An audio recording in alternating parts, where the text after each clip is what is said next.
Okay, it looks like we have the green light. So I want to wish everyone a very happy new year and a good evening. Welcome all to the January 18th, 2022 meeting of the City of South Pasadena Mobility and Transportation Infrastructure Commission. I'd like to call the meeting to order. And Liana, would you please call roll? Sure. Chair Abelson? Here. Commissioner Fisher? Here. Commissioner Hughes? Here. Commissioner Dunlap? Here. And Commissioner Liu? Here. Okay, great. Thank you, Liana. And I think on the staff side, we have Public Works Director Ted Gerber and Liana DeWitt, Public Works Assistant. Is anybody else from staff on the phone? Or, I'm sorry, on the line? No. Okay, great. All right, well, thank you very much all. Let's start with the virtual Pledge of Allegiance. Commissioner Hughes, would you please lead us? You could raise stand. Face our imaginary flag. Hand over your heart. Ready, begin. I pledge allegiance to the flag of the United States of America and to the republic for which it stands, one nation, under God, indivisible, with liberty and justice for all. Okay. Thank you, Commissioner Hughes and everyone. I neglected to mention at the top of the call, as everybody's probably realizing, we are holding this meeting not in person, but via Zoom teleconference in light of the recent uptick in COVID cases. So this meeting is being conducted remotely via video conference, and we welcome public comment in writing before the fact, so that would have happened already, of course. And then whoever's on the line, if you would please raise your hand when we get to the portion of the meeting where you would like to provide comment, and we will recognize you.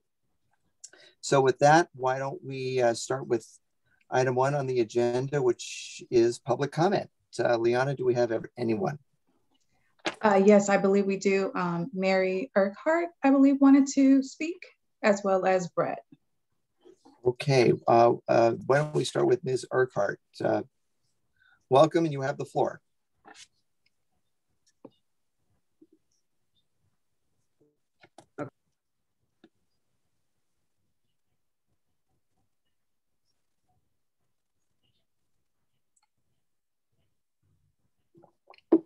Oh, I think we lost Mary.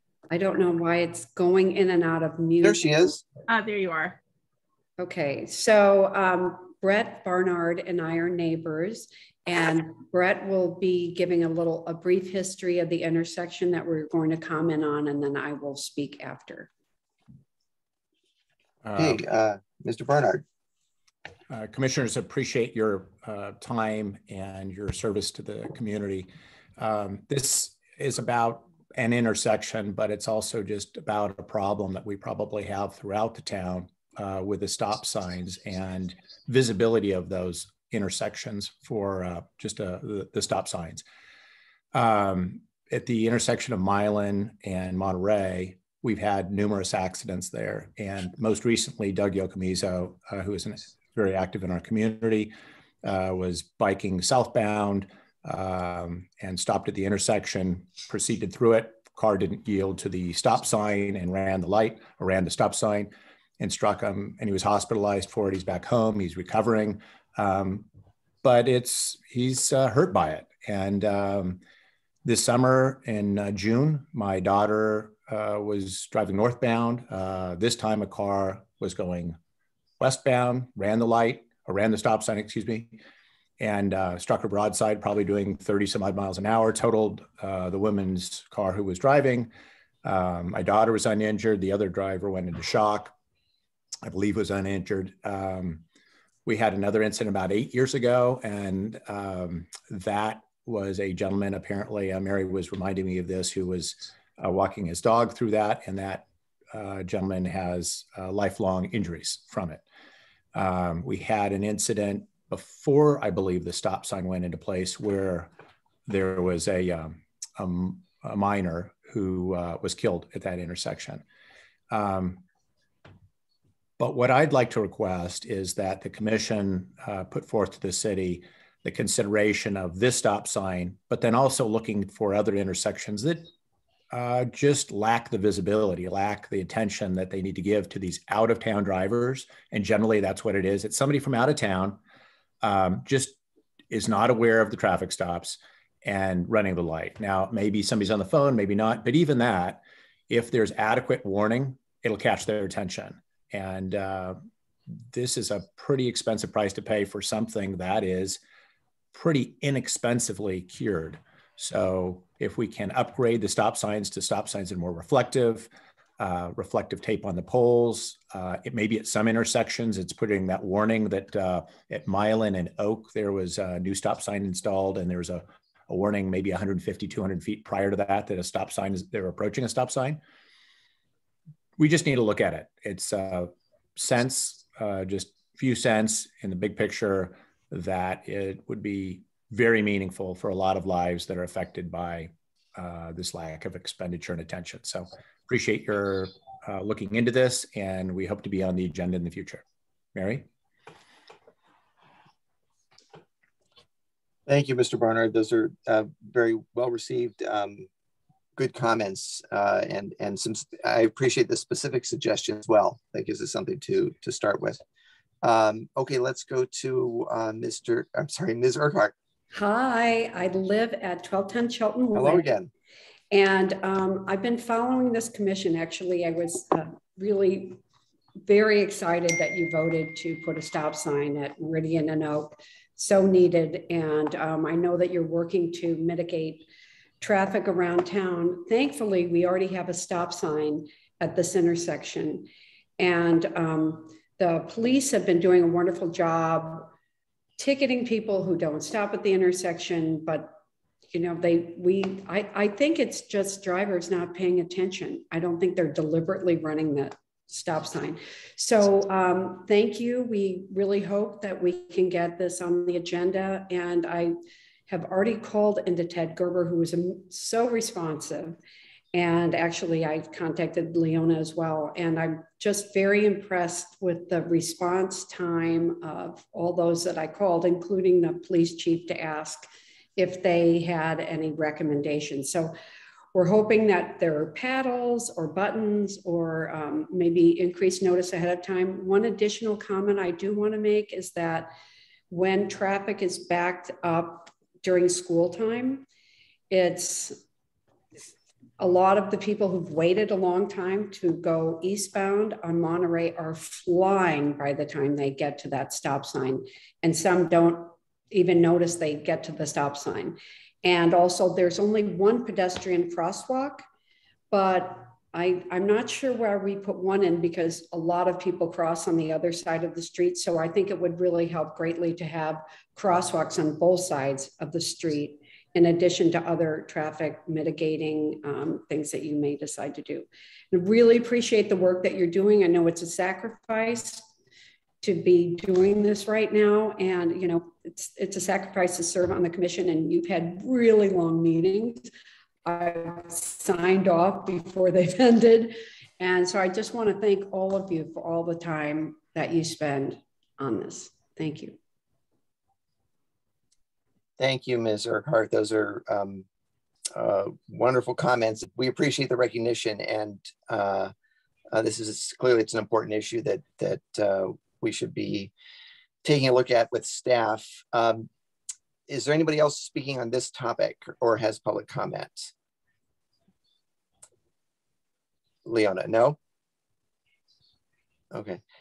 Do any, I know this is not an agendized topic of conversation, but since we have our two public commenters present, does any member of the commission have any particular question they'd like to ask either Ms. Urquhart or Mr.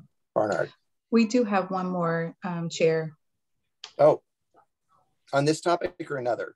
It's for general, it's on this topic. He said yes. It's okay. Peter, is it Julian? I don't know. I'm not sure how to pronounce the last name. and I don't want to Peter butcher it. That's okay. Thank you so much. It's kind. Peter Giulioni. I'm joining the call simply because I'm in support of what Mary and Brett shared with the commission. And again, thank you for your service.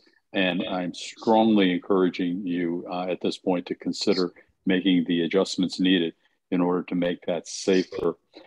We cannot control someone who's being either irresponsible, making phone calls, not paying attention. That's something we can't control, but the things we can control could possibly save lives. And I'm encouraging the commission to consider this as exactly what it is, a potentially simple solution to a truly devastating problem. So with that, I will turn it back to the commission. Thank you, everybody. Thank you, Mr. Giuliani. With that, is there anyone on the commission who would like to ask any of our three commenters anything specific regarding this issue?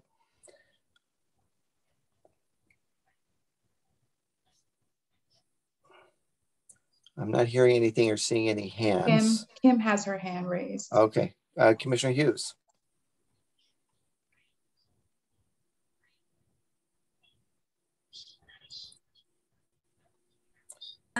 Just a quick question on the situation regarding the lights or the stop signs. Do you feel what was done at Oak and Mile? You mentioned it earlier, but a real improvement as far as the reflective tape and the warning, or were you thinking something even more extensive, flashing beacons, those kind of things? I mean, I'm trying to gauge where we are and what we can do.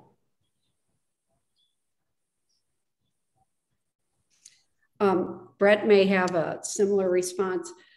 I think that we can do this. It's pretty easy to see if it's effective because a lot of people cross the road there. I can't even speculate how many, because so many people are walking besides the school time where the kids are on their bikes or scooters alone.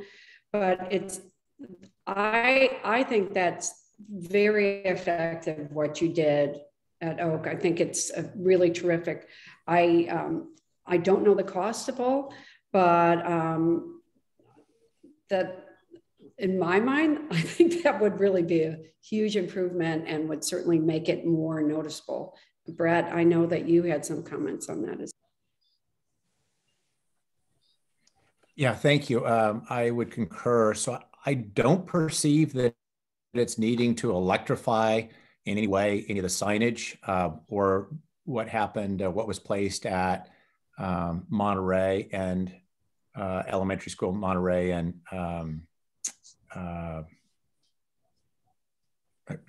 forgetting the cross street, but I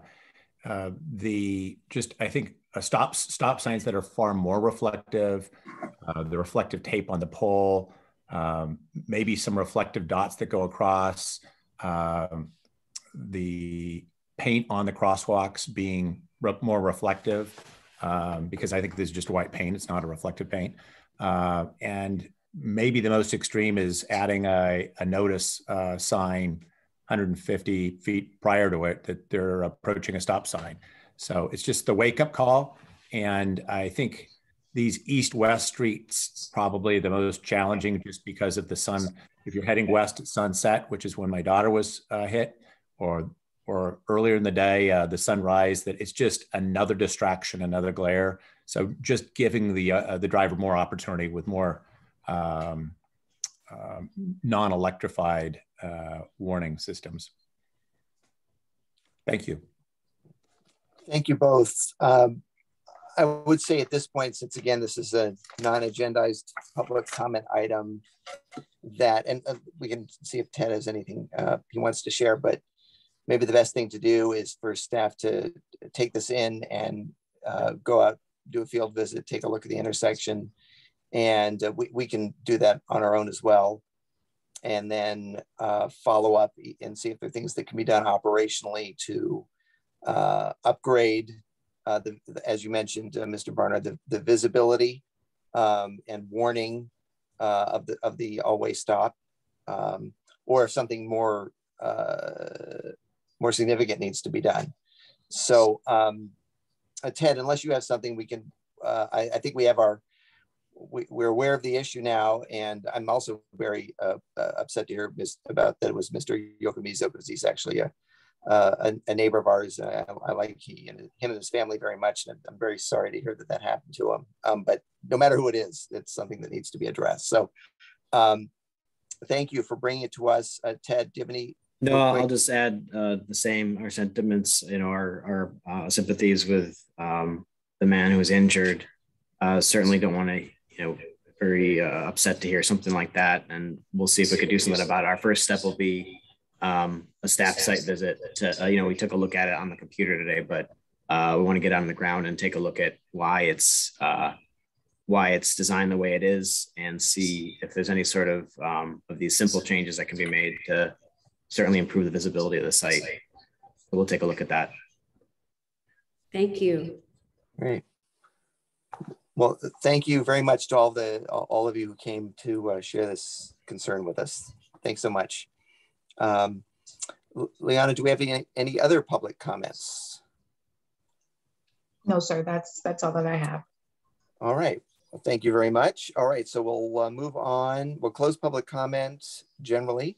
And we'll move on to item 2, the minutes of our last meeting, which was a special meeting on December 13th. So I'll open it up and see if anybody has any suggested changes, or if everybody's okay with it as is.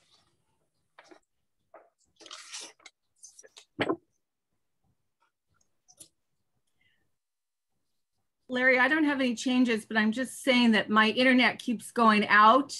So if I lose you and can't get back on, please, I'm sorry, I don't know what's going on. Okay. Keeps crashing. I appreciate the heads up. And it's going to take some adjustment too. We were just, I thought, solidly out of this Zoom experience, but here we are once again. So we're all doing our best, but thanks for letting me know. And I know that the minutes that were circulated, I believe, have Kim's thoughts and mine already incorporated. So it's just a question of whether the others have anything. If I don't hear anything, I'm not seeing hands. So if you do have something you wish to share, please speak up.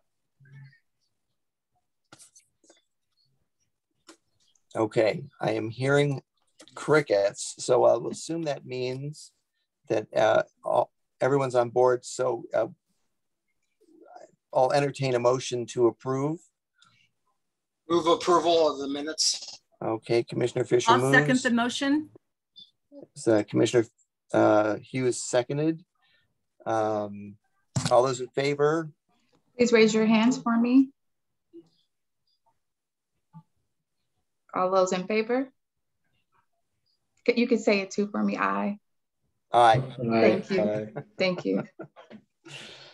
All right, it sounds like it passed. The minutes were approved 5-0 as presented. So thank you all for that. Turn my video. All right, we'll miss you, but at least if we can hear you, we'll take it. Okay. Okay. So let's see, item number 3. All right, so we're moving on to the discussion items portion of our meeting. Item number 3 is the annual report. We'll first start with staff. See if you have anything you want to share on this. Yes, so this item is what it sounds like. It is essentially a report developed in concert between the commission and our staff to showcase the commission's accomplishments for the calendar year of 2021.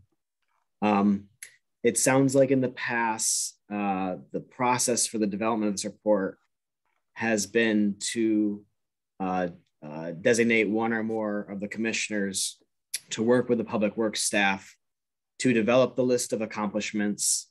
And then once that's agreed upon by the commission, that would be forwarded on to the council for both adoption and recognition. And so I think the next step here would be to discuss if the commission wants to move forward with a similar process to develop this this year's annual report. Right. Thank you, Ted. Have you, has there been any direction yet from the city manager's office in terms of a timetable on when, I mean, are they going to follow tradition and have the representative of each commission come to the city council either live or virtually and present these reports, or we don't know yet? And if we are, do we have a sense of like when that might happen? I think it still will happen as it has traditionally. I don't know when it will happen, and that'll sort of tie into our next item as some changes as far as commission timelines go, and the annual reporting process and the work plan process. It'll likely change in the next couple of months. So the good news is I think that MTech is actually ahead of the game in this respect in terms of reviewing what the annual report accomplishments are. Certainly other commissions will be taking a look at it, but we're farther ahead, I think, in terms of just getting started if that's what we want to do this evening. Okay. Okay, so does anyone have any questions for our Public Works Director in this regard?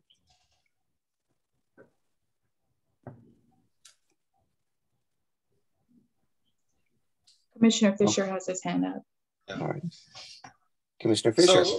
So Ted, would the if the report is to be given live, whether it's by Zoom or in person, would that be the chair for the year 2021, or would it be the new chair that might be elected?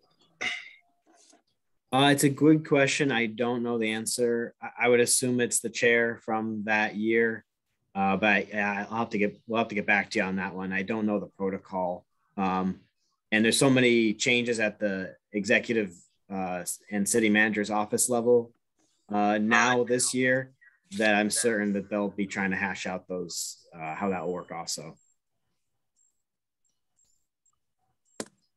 Thank you. So Vice Chair Fisher, if you're volunteering, I welcome it. So as Ted mentioned in years past, typically a couple of us have been designated to put a draft together for the commission's review at the following meeting.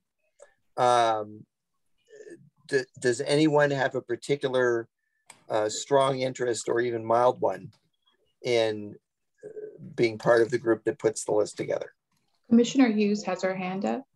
Commissioner Hughes. I'm happy to help put together and draft. Kind of thinking about this, looking on the agenda, what we might want to consider. I mean, I'm assuming, Ted, we're limited to the 3 items, so to speak.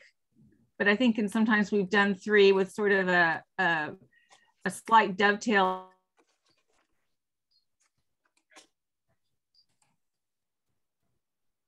Those kind of things, the designated street projects. But to put out for my fellow commissioners for consideration for accomplishments might be our slow streets effort, the Ramona area around and the school around Holy Family and such, and then the Measure M projects, but then opening it up to other commissioners for what they consider sort of the main accomplishments. Thank you, Commissioner Hughes. So we have 1 volunteer. I'm happy to participate and be part of the group, but because we're a group of 5, it should be more than 2 of us. But I want to make sure everybody has an opportunity. And is there anybody else who would like to work on the list? Commissioner Fisher has his hand raised. Commissioner Fisher. I was going to say that I agree with Commissioner Hughes on those items that this commission guided. I know personally, I think it would be wise to see the minutes of the meetings of the past year to refresh our memory, maybe on items that we aren't recalling right now. So is that an implicit volunteering to be part of the working group, or are you just making suggestions for what should be included in the list? No, I'd be happy to be part of the working group. I also think the chair for the year should also be involved. Okay, so Commissioners Dunlap and Liu, do you have an interest? I mean, I'm sure you have an interest, but I mean, do you want to participate or not? It's fine. I just want to make sure. In the writing of the minutes or the writing of the annual report, I think what Commissioner Hughes says makes sense, and I think those ideas or those accomplishments are the best ones to highlight, as well as reviewing past minutes to make sure that there aren't any that we forgot. Right. Oh, great. Well, thank you. Okay, so why don't we do this? So Commissioner Hughes, Vice Chair Fisher, and I will work on the draft, which will be presented at the next meeting. While we're all together though, let's make sure. So Commissioner Hughes mentioned slow streets, Ramona, the Measure M list. Commissioner Fisher mentioned what I was thinking too, which is making sure we look at the minutes. Other things that came to mind, by the way, were the terrific work that Commissioners Dunlap and Liu did in putting together the outlines of a preferential parking program or initial, thoughts for a proposal or policy.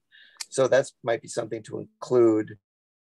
I also thought that, we had developed the citywide neighborhood traffic management program actually at the end of, I think it was 2020, but then we tweaked it this year. So that's something we can include. Is there anything, just off the top of anyone's head, is there anything big picture that you think you want to see included or considered?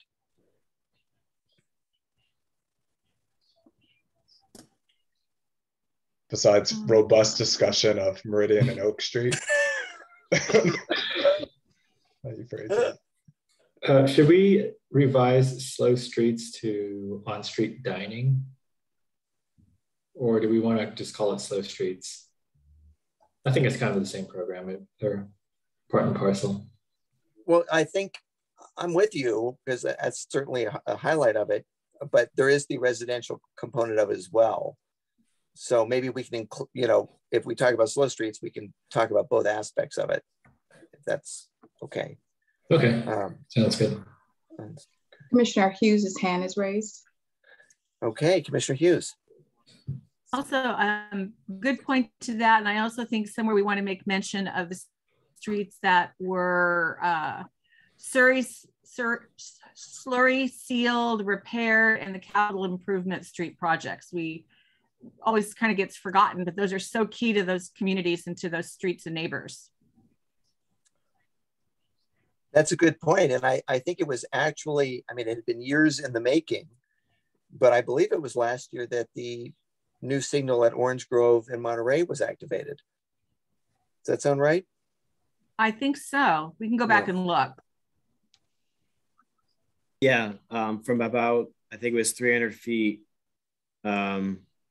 east of Pasadena through to on Monterey to Orange Grove and then up to El Centro. Oh, you're talking about the repaving. Repaving and then also the signal. Right, Yes. right. Good point. Okay. All right, well, we've got a pretty impressive list here. Anything else significant that comes to anyone's mind?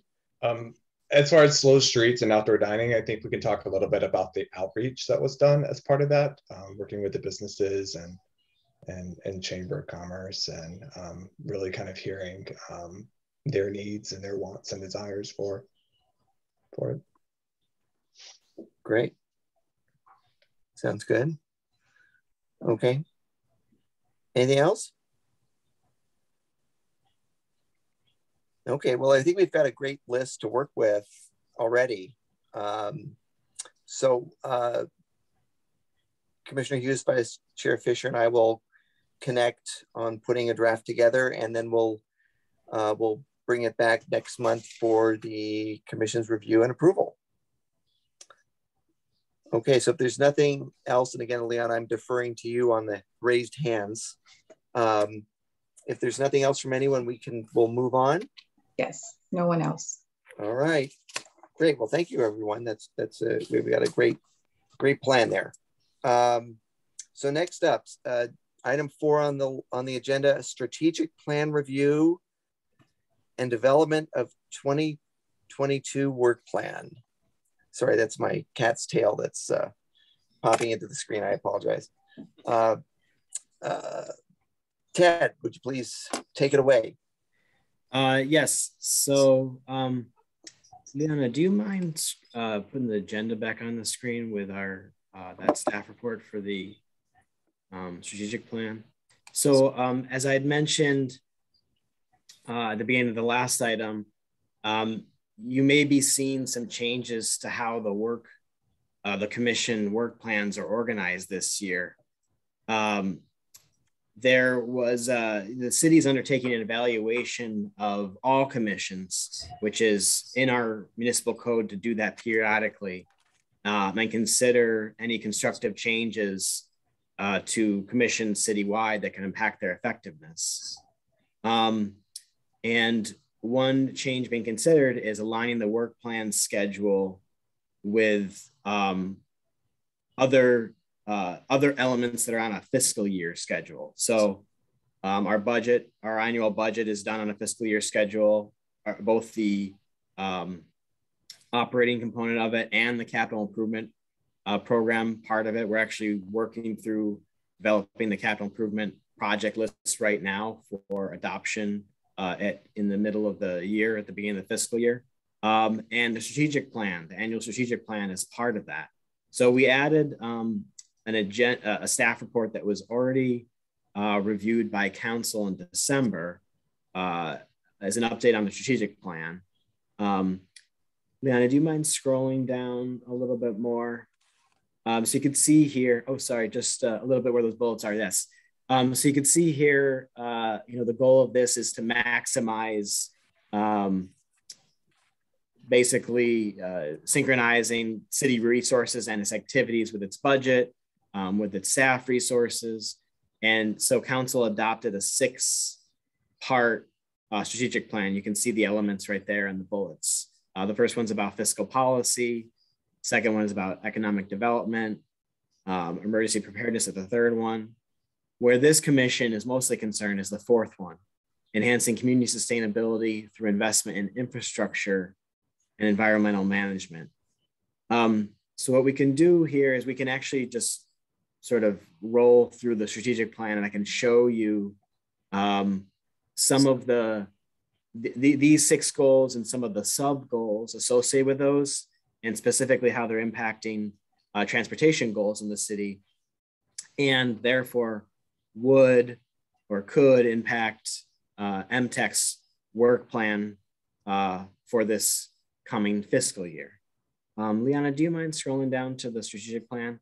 So while we're getting into it here, you could just go down to the first one there. Yeah, this one right here. So, it's worth considering that if we were to establish a year-long work plan today in January, we likely would not be able to implement a lot of it because we wouldn't have an associated budget outside of our annual budgeting process. Essentially, we might find some conflicts as we hit the second half of the year under the work plan versus the first part of the year under the budget. So it might not align with our larger capital program or the strategic plan. So what we're actually recommending is perhaps doing an abbreviated work plan to address the rest of this fiscal year, and then developing a new work plan in concert with the strategic plan for the fiscal year. And so there's more to come on this subject. As I was saying, the city as a whole is doing an evaluation of all its commissions, and that should be coming to council, I think, in the coming weeks. I think it's probably slated for special meetings in February. And that's where there'll be consideration on how the council the commission sort of operate as a whole, together and then aligning with work plans. But in the interim, and this will tie into our third item also on the agenda tonight, but in the interim, it might be worth considering some of these strategic plan items for both long-term work plan goals for this coming fiscal year, and then our short-term work plan goals for maybe the next few months. So the first item here doesn't really impact too many of our transportation goals, this fiscal policies. Let's scroll on down to the next page then, number 2. And I'd say the same for number 2, with the exception of the last goal on the page, which has been, it will be focused in the community development department, but that's our comprehensive parking policy for the city. And certainly the work done on preferential parking by this commission will inform the work that community development will do along with public works. We've been spending a lot of time with community development these last month or so in sort of integrating all of our work to make sure that it ties into the general plan, and then also it ties into the capital improvement program that we're proposing, and also with particular like MTech has proposed as projects throughout the city. So that's one item down there on at the end of number 2. And then if you scroll down to number 3 here, not a whole overlap on the third goal about emergency preparedness. This is mostly a public safety, police and fire type goals. But number 4, definitely a lot of crossover with some of the projects that have been identified by MTech. So certainly number 4, there's a lot of stuff in that number 4, contracting a technical team in anticipation of the TDM TSM alternative.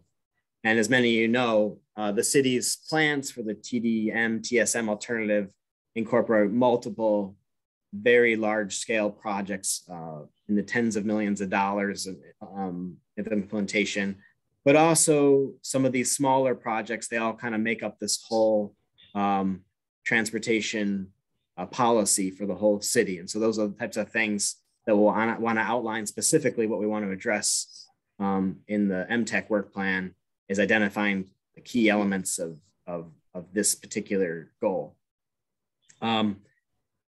Number 4E, the comprehensive capital improvement plan, I had mentioned that, and certainly that ties into some of the ones in 4D, some of the projects that we have planned for. We did have a special meeting last week to talk about the capital project list across the entire city, including a whole category of transportation projects. 4F, updating the mobility master plan. And that's where some of our active transportation concerns can be addressed through a new work plan.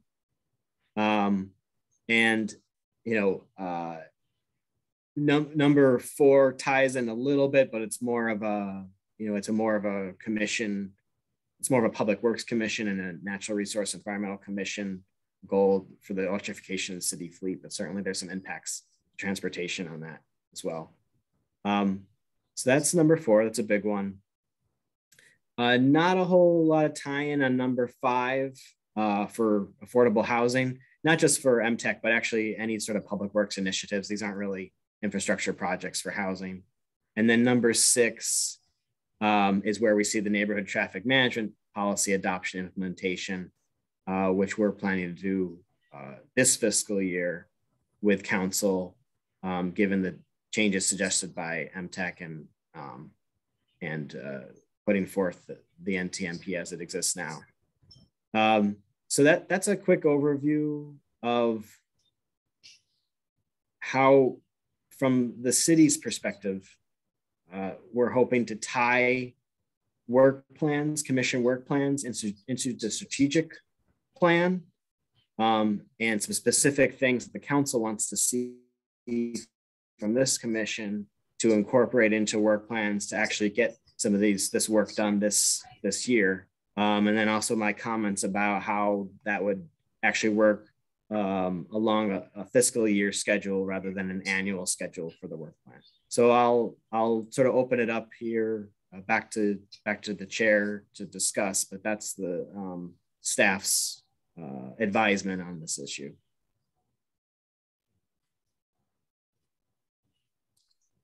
So we have Commissioner Fisher as well as Commissioner Hughes.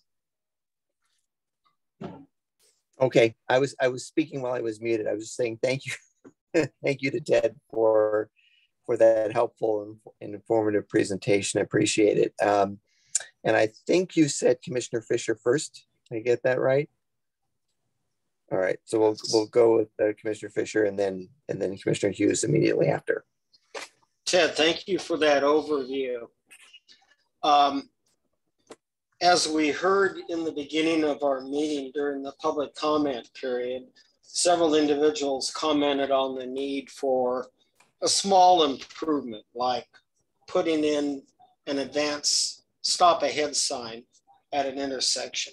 A few months ago, we worked with your staff on identifying the need to create loading in front of the high school, which will not be a major capital project. In addition, we have an outstanding request to our city from the city of Pasadena to consider restriping Columbia Street to improve operation. Under what category would those types of requests go that are operational in nature, but not a significant capital improvement item? So they may be split between the TSM, TDM alternative. Certainly the projects, the Measure M level projects that mitigate traffic concerns in the city associated to those larger scale projects where we're trying to utilize, for example, the Fair Oaks Arterial as a major corridor through the city.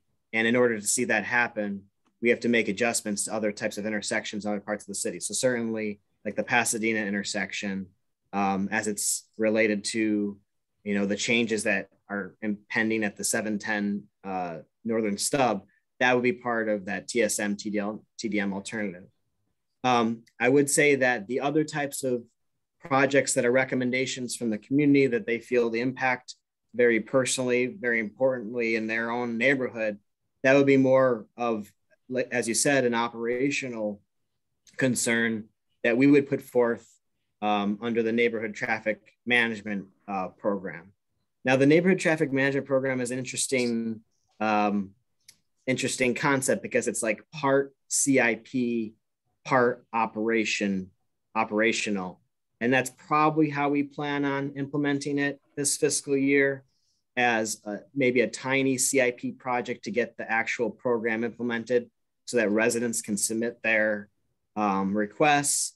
But as far as the traffic analysis and actually implementing the program with modification at specific intersections, that's really going to be an operational budget type thing where we reserve a certain amount of money every year to implement prioritized projects like that. So whereas on the CIP side, the strategic plan side, we want to see these well-defined start and end projects with set budgets like the Pasadena intersection.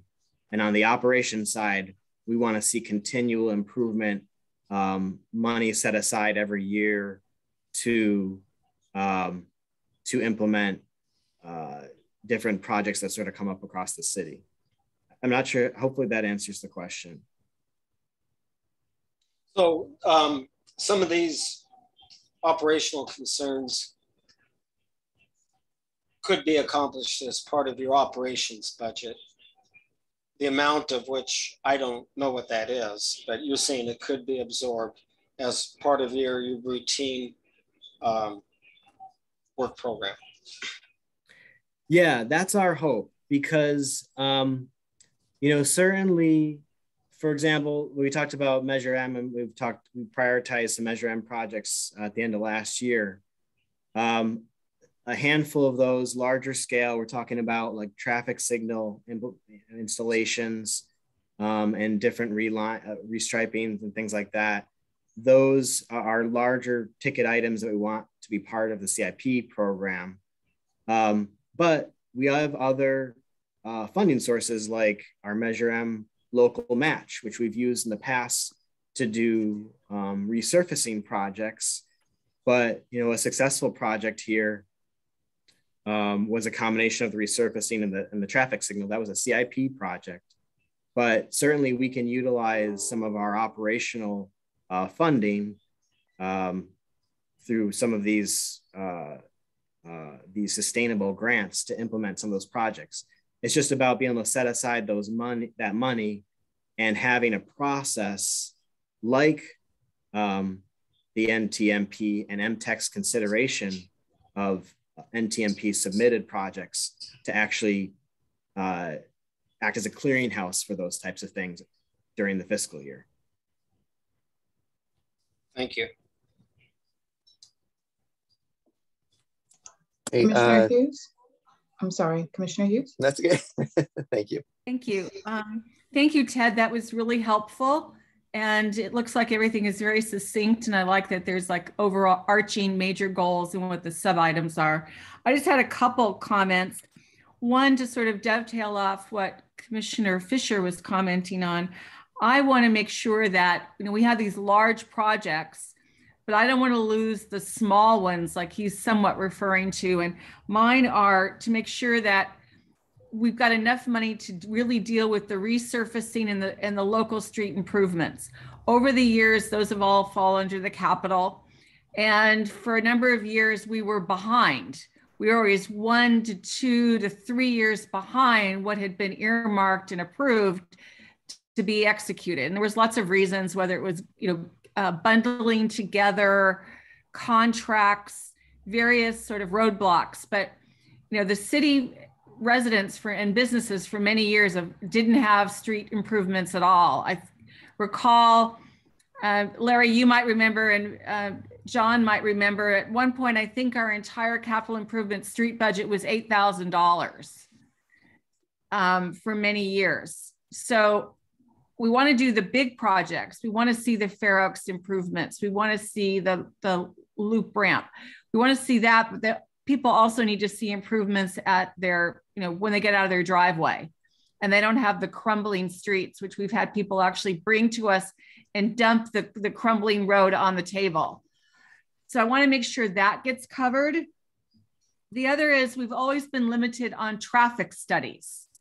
It'll be someone will come up and it goes back to the neighborhood traffic program, but coming back to make sure that we've budgeted enough and we have funding enough to really address those. So it's not, oh, we don't have the money for the study for that, because it just keeps putting off areas that really need to be touched and improved. And the other is we heard a lot during the various general plan development about the idea in transportations for shuttles to be able to get, so people for the mobility and walkability, that people up like in the Altos area, they don't want to take their car, but they want to maybe go to the grocery store, but they're not a senior. But what can we do to maybe make that accessibility more, that we could have available, to have electric shuttles that could transport students, could transport people to, and it's been brought up many, many, many times in many of the general planning sessions over the years, and it doesn't seem to go anywhere. And as we look at things that might improve our electrification, our sustainability, making us more walkable, et cetera, whether we should look at something like that, explore it, look at bids, look at supporters. And I know there's tons of grant money, and probably out of the federal recent infrastructure, there's probably, because that's a very important key goal of the current administration, is electrification. So I just want to kind of put that bug out there that that's something we might want to look at too. But thank you. Commissioner Dunlap. Thank you, Leona. And thank you for bringing this forward. I think this is exciting to kind of look into, and certainly your comments about aligning things with the fiscal year make a lot of sense. I guess kind of looking through the goals, something that's always on my mind is safety and traffic safety, particularly around those streets where we see the greatest number of people being killed or severely injured, mostly severely injuries and not fatalities in South Pasadena, thankfully. And, you know, a lot of those they're not on the neighborhood streets. And so those won't be covered in some sort of traffic management program. You know, those streets are like Huntington and Fremont and those type streets. At what, I guess, how does this plan like consider safety, or how is moving kind of safety projects forward, or safety like a part of this plan or incorporated into it? Sure. I'd say on probably a project by project basis. So of course, what comes to mind is our plans, very preliminary plans for the Fremont active transportation, or what we would call the Complete Streets project, which takes into consideration some of the things you're talking about, where pedestrian safety is a high priority.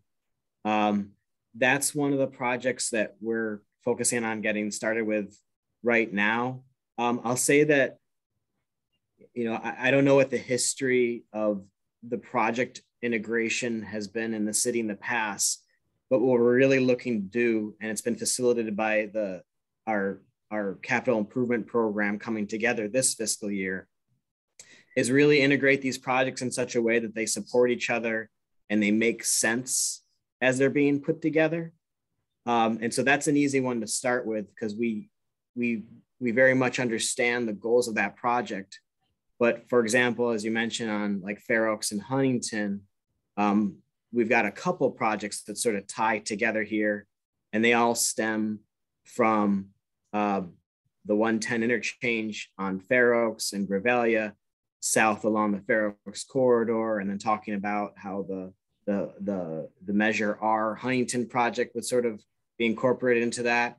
And so this is a good time to sort of take a look at those types of scope considerations and really contribute them into this larger picture of what these projects should be, so that we're not kind of caught up in implementing a project for one purpose and then coming back and saying like, well, we need safety improvements now. We need, you know, do we want a crosswalk at Fair Oaks and Spruce because it wasn't really considered in, you know, a Fair Oaks corridor project? Does that make kind of sense? So it's a really tough thing to do. Yeah. But if we can go about it a little bit more deliberately in putting like a thread through these projects now, as we're defining the scope, then, you know, safety can be a consideration that we want to implement. Yeah, and I think some of it comes down to guidelines and processes. So as these capital improvement projects are being implemented, they're implementing those safety measures in a systemic way, you know, as we do projects, with the public comment tonight talking about, I don't know, visibility for stop signs or whatever, traffic control, you know, as these projects going in, having the guidelines and processes in place. So we're kind of putting those in proactively and not as reactive. So thank you. Commissioner Liu. Thanks, Leona. Thank you, Ted, for presenting that list of goals. Kind of, I think, echoing what everyone's concerns are about some of these smaller projects that aren't necessarily, or definitely are not CIP, that are really operational. My question is that if we start funneling these requests through the NTMP program, it's my understanding that a lot of these NTMP projects are very dependent on small traffic studies, you know, or traffic memos or data collection, things like that. And I'm wondering if there has been consideration or budget for maybe an on-call consultant or something to help make this kind of an ongoing process, or help facilitate it as an ongoing process, instead of having, you know, to use staff time every time there's a request to, you know, find a consultant, find a data collector, write the RFP, and do all those things. And I'm wondering if you know, that would kind of streamline everything and maybe even result in some cost savings for the city, especially since a lot of these things are easy to implement, they just require a little bit of study and data collection to back up. So is there consideration for that at all, or? Yes, very much so. And that's a lot of the motivation to align this with the operating budget. So, on both the capital side, we want to see more usage for staff augmentation to bring in consultants to help with RFPs, so we don't have that staff bottleneck. Staff can focus on managing multiple projects throughout public works, including the transportation projects. But we'll probably always have a dedicated set of staff for transportation projects, because they're so voluminous. But yeah, that's the idea, is that, for example, for an NTMP implementation, it was actually recommended by the consultant that there's at least $100,000 set aside for just that type of annual expenditure. And that's why we would want to tie it into the operating budget. So just like any other type of professional services we have in the city that assists us. For example, we don't have a specific stormwater staff person at the city. A lot of that work is contracted out. We could do similar type of model with some of these types of transportation projects, where we can get a specialized consultant on board to assist us with that, but still implementing the guardrails that city staff can monitor and adjust what they're doing. And certainly MTech and the community can have some input into how that works. Okay, sounds great. Thank you, Ted.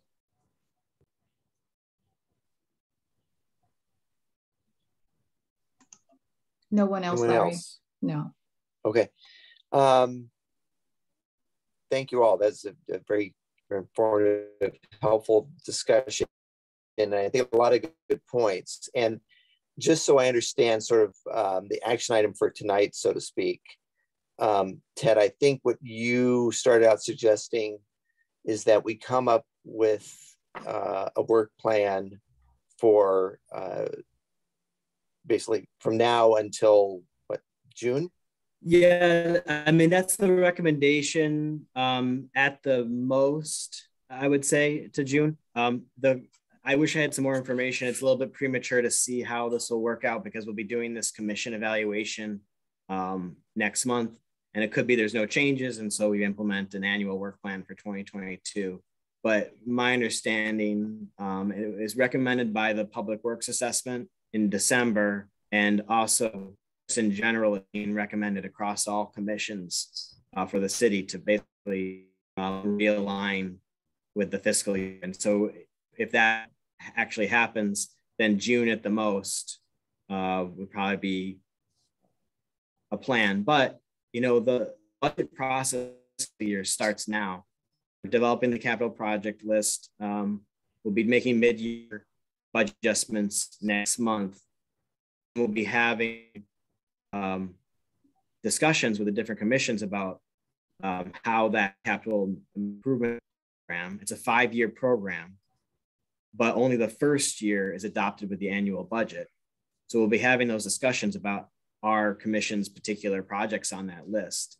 And so it's not like, we wait till June to develop the work plan. We'll be wanting to talk about that, right? Starting these next couple of months to plan for the fiscal year. So we can, as the commissioners here mentioned, so we can make sure that large projects are on the list, that they're properly funded, that we understand the grant funding involved and the requirements. So we're not running into problems where we're trying to expend money at the last minute, or, we're concerned, or we come upon a project and we say, well, we can't do that this year. It's just not going to work out. We want to take those types of planning steps. So yeah, the recommendation would be, and we don't have a technical item to discuss tonight. This is a sort of administrative item, but we certainly want to put this commission to work in addressing technical items over the next couple of months so that we can get some actual work done in the city. So that's the first element of that. What's the work plan going to look like for the next couple of months? And then let's start planning for a 22-23 work plan that incorporates these ideas, a practical capital improvement project list, and also a practical accomplishments through like an operating budget. So hopefully that makes sense, but that's our staff recommendation to do both of those efforts. Okay, so I was looking at the work plan we had for last year. And we actually did okay, which is nice to see. But so it's a number of discrete items month by month that we're going to discuss, act on, etc. And so it seems like, taking this all in, that the thought is to come up with a list of items. Basically, this month is, we're on it. So it's basically February, March, April, May, and June. The next 5 months. What are the items that we'd like to see move forward or progress in some way that, again, are consistent with the strategic goals and with things that we've already discussed. And so as folks were talking, and I actually started this before, and I have as Ted knows, I have a comprehensive list of outstanding both operational and capital improvement projects that we're hoping to move, that need to move forward. And it sounds like operational items may not be ones that we necessarily need to put on a work plan unless they rise to the level. For example, the Meridian Avenue last year, that was on our work plan. And that's still an outstanding item, by the way. We heard about Milan and Monterey tonight. Maybe that's something we want to put on here as an agenda item we want to discuss. Other items that came up, both were just mentioned and otherwise, were things like the Ramona Avenue list of recommendations that this commission put forth several months ago. And none of which, except one very minor one, has been implemented. It would be terrific. I mean, we've already acted on it, right? We've already come up with our list and said, here's what we'd like to see done. So I don't know if that's the kind of thing we put on a work plan, because we've sort of done our work, but it's certainly something I think we'd like the city to implement, right, in the next several months, since it's been outstanding for quite some time. As John mentioned, it's signage. It's signage and pavement markings in some cases. Things that came up to me were, the long outstanding need to improve the efficiency of the Metro Rail crossings, particularly Meridian and Mission, as one. Moving forward with developing a Fremont Avenue project list, and I think Ted, you mentioned that you already have somebody lined up to assist with that. Let's see what else. Columbia, right? Working with the city of Pasadena to come up with a new striping plan for Columbia Street between Fair Oaks and Hermosa. Slow streets, implementing that. And I don't know if by June, we'd be at the point where we can start doing stuff on Mission. It would be fantastic. But at a minimum, the residential piece, coming up with a firm plan for that. And then kickstarting the discussion regarding the loop ramp, or continuing the discussion regarding the loop ramp for Measure R. So those were the things that I thought about as things that maybe are things we can cover in the next few months. Throwing it out there. Chair Abelson, we do have Commissioner Fisher and Commissioner Dunlap wanting to speak. All right, let's take them in that order. Thank you. Ted, I'm still a little confused about what time span we're talking about for the work plan. The agenda item says the 2022 work plan. That would generally relate to the calendar year 2022, a full year. And then there's the fiscal year. Are we talking fiscal year 21-22 or 22-23?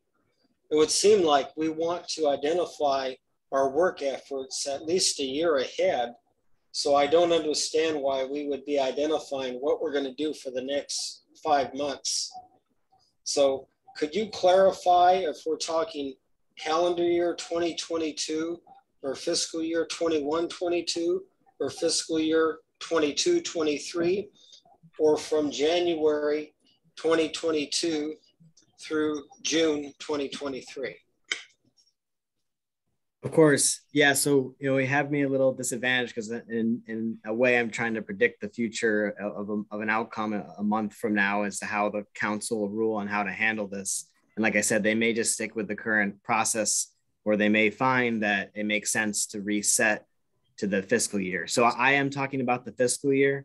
My apologies. We did list it on the agenda tonight as the 2022 work plan, as sort of an introductory topic of like, there may not be a 2022 calendar work plan. We're recommending that you actually divide it into fiscal year.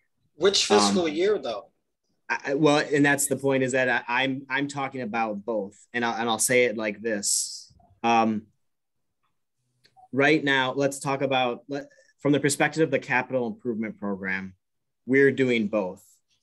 Right now, there exists a capital improvement program budget for one fiscal year for 21-22. If you were to open up our operating budget that was adopted last June, you'd see a list of projects for 21-22. Now, whether or not that list of projects aligns with what we're actually doing is another question. So right now, we're taking a look at that list of 21-22 capital improvement projects, and we're going to make slight adjustments to it for the rest of this fiscal year as part of what we call the mid-year budget process, mid-year being January. And so we're going to continue our 21-22 capital improvement project and make some adjustments to it for the rest of the fiscal year. At the same time, we're planning the 22-23 capital improvement program. And that won't just be a one-year program. It's a 5-year program, considering many of the projects we're talking about tonight, and they won't be done in a single year. They'll take 5 years. But we basically want to create an outlay for how they'll work over the next 5 years. But we'll ask the council to adopt the first year, 22-23, in June. And our projects will be on that list. You'll see, the Fremont active transportation project on there. You'll see, hopefully the Fair Oaks synchronization project is done by then, so you won't see it, but you'll see the North-South ITS corridor project on there. You'll see some element of the 110 loop ramp on there. That's a long-term project, so we have to decide what we could accomplish in one fiscal year. And so what I'm proposing, a little prematurely, not knowing the direction the council goes, but the reason we're bringing this forward is because there's a question among this commission is what do we work on? It's 2022, we need a work plan. So what staff is recommending is that we consider aligning to a fiscal year work plan cycle, because that's what we think is going to happen across the city. And so with that said, you'd want to have a work plan to finish out the fiscal year, and you'd want to start working on a work plan for the next fiscal year. Worst case scenario, I hope I'm not steering you in the wrong direction and we keep the status quo, but at the very minimum, we'll have considered the projects for 2022 and we'll be able to, develop a 2022 calendar work plan. I hope that provides some guidance. It does, but when you say, what do we work on? There are cases where the commission has made recommendations over previous months. So what item comes before the commission in the agenda? It should be a status report of where the Department of Public Works is in implementing or approving or reviewing those projects. For example, when there was the big concern about Meridian Avenue, in a subsequent meeting, we asked the staff to come back with the location of accidents and the types of accidents so that we could be informed as to what the safety problems are. With regard to the Ramona Avenue neighborhood traffic management issue, we met in the field twice and talked with staff about loading in front of the high school. We made a recommendation regarding striping on Columbia. So these have been items that have been discussed in previous meetings. What then comes before us in a future agenda? Would it be the status of the implementation of these projects, or what would it be exactly? Yes, it could be the status of the implementation of these projects. It could be taking some information from the previous work plan to know what's something that's like an annual measure to take.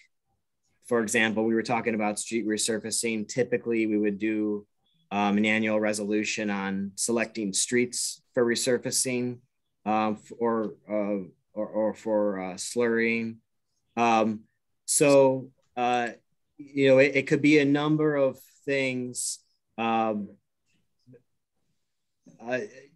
Staff can share with you schedules on certain things also. Like, for example, though we've prioritized Measure M projects, there's still a bit of a road ahead, I guess I'd say, in actually receiving that Measure M sub-regional funding. There's a calendar associated with that. So staff could assist the commission in giving you updates of where things are, what our next steps are, and perhaps that could inform how we want to schedule out work and status updates over the next few months. Perhaps that's a good solution. And I would just add to, and I know we have another, somebody wants to speak, but just to John's point, I'm looking at our work plan for the year that just completed, and it's a variety of things. Sometimes it's selecting a list of projects to be funded with Measure M. Sometimes it's a staff briefing or an update. The SB1 street resolution, the Fremont Avenue projects, discussion of those. So it's sort of a variety of things, but and then I'll be quiet. I'm sure with John, I just want to make sure we understand, the work plan is different from the CIP list, right? In theory, right, the CIP list comes from, at least in part, recommendations we've made already, right? So it would seem to me that the work plan is, what is it that we as a team, all of us staff, think we should be discussing and acting on or making recommendations with regard to for the next 5-6 months. Really, the only thing, that's what it is. So yeah, the only thing I'll add to that is the only difference, one difference between this year and last year would be prioritizing items on the strategic plan, prioritizing items that are, have already seem to be aligned with MTech, but that if we were to accomplish, would be in line with accomplishing that strategic plan at the end of the fiscal year. Okay, so if we're looking at the strategic plan that you shared with us, just so I get it, what's an example of something that you think should be on you would recommend be on our work plan for the next 5-6 months that would tie in with what's on this presentation? Sure. So for example, we were talking about the Fremont Active Transportation Project. So ideally we would be in the solicitation stage right now for that project. So we do have a consultant on board helping us draft the RFP, and certainly we would want MTech's recommendation perhaps for that, for awarding that contract before that goes to council. That's just an example. We may or may not want to do that. And so in looking at the proposed project schedule for that, which is defined by the grant. The grant identifies when things are supposed to happen in accordance with that project. And that project is on the strategic plan under the TSM TDM alternative. So perhaps, if it's the commission's wish to have a voice in that plan, and certainly I would think so, because that's a really community-driven project that you might want to take comments on. That would be part of your, the next 5 months. Great. Okay, that's very helpful. Is there anything else that comes to mind to you? I'd say things like, I suppose the neighborhood traffic management plan is an example of that. It's already been reviewed by the commission, but the plan itself is largely high level. And this is just me sort of brainstorming here. We don't have to commit to something like this, but perhaps, again, that's on the strategic plan to be adopted, to be implemented this year, this fiscal year. Perhaps there would be some sort of discussion as to how the Public Works Department plans on implementing that, both from an operational perspective and a capital perspective, to actually make it happen. How exactly our community input received? What are the guidelines for consideration? We have a lot of that in the NTMP, but it's not fully fleshed out as an actual procedure. It's a set of recommendations on how to do it. So that's probably a lower level priority for the commission. It might be something that we can just implement with your previous guidance. But that's just another example of something that might be on commission agenda. Okay, I have one final question. I know Commissioner Hughes has been patiently waiting, so I think she was next. And again, this is to Commissioner Fisher's comments.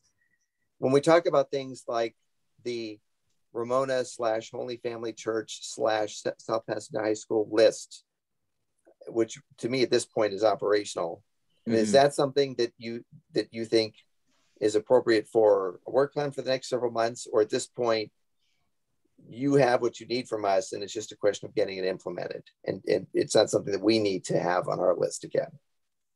Yeah, I think the latter. In fact, okay. We had a discussion this morning about implementing some of those items and how to go about doing it operationally. Unlike this commission has 4 ad hoc committees that I don't know exactly how those are developed. Maybe we could talk about that, but perhaps that's the best way for those updates to sort of cycle through the commission versus putting on the work plan. I assume that the idea behind those ad hoc committees was sort of keep tabs on those technical items to see how they progress. But certainly, I think the point of an ad hoc committee is supposed to be temporary in nature. That's just created for that one purpose. So when we're able to complete the Ramona strategies, when we're able to implement them, I would imagine that ad hoc committee would cease to operate. And so that seems more like an operational thing to me. Okay. And last, just clarification, those ad hocs were formed to develop proposed programs, recommendations, things like that, and then to monitor. That's just to be clear, was both. Sure, that makes sense. Yeah. Okay. Sorry, Commissioner Hughes. Please. Oh, no. Thank you, Mr. Chair. Just a couple things that I don't know.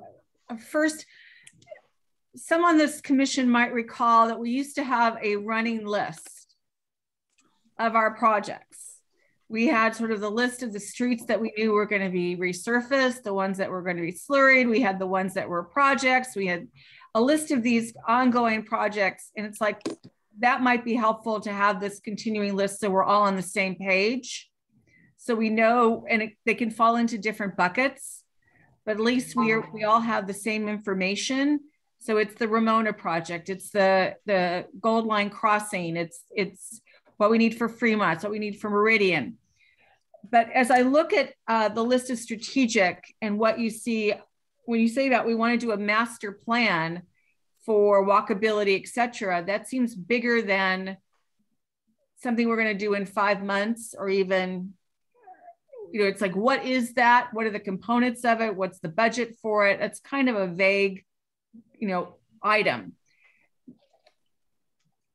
And there's a concern. The other thing I don't see, which I think dovetails, I keep using that word, but is when I look at the goals under economic development, something that's not listed here that has affected both the developers, the building, and then obviously transportation, is making sure that that this commission has an understanding to look at those projects as they're under development as to their traffic flows into the community. We've looked at properties where we've said, wait a minute, you can't have people making right turns there, what it's going to do, a la Mission with the 88 project right there at Mission and Orange Grove. We worked with them when that was being developed as where the traffic flow was going to be into the parking and accessing and exiting that structure. We also looked at what would be coming on El Centro with some of the development there. But one of the things that is important is that we look at this continuing, and we want to do a lot of development, is the traffic implications and impacts. And I don't see a connection anywhere between what's going on with the development and keeping in mind the traffic implications. So I just want to throw that out there as a concern that maybe we again have on our checklist of things that as you develop the strategic plan, as we look at particularly the Caltrans properties being developed, what that's going to do to traffic, transportation, parking, et cetera. Sure. So I guess I'll say two things.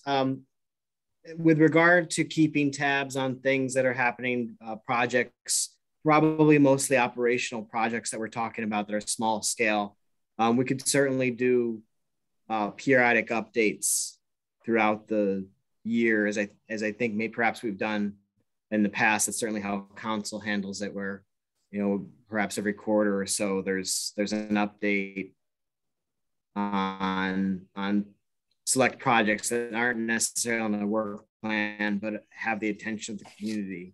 So that's an idea there. With regard to impacts from other policy decisions in the city, what we could certainly do, and I think you might have done it here before, is actually have some crossover with other city departments, such as a community development, when, you know, certain decisions are made through the planning commission or one of their commissions, and Public Works assists with this, but they're essentially the project manager of, say, a traffic impact analysis.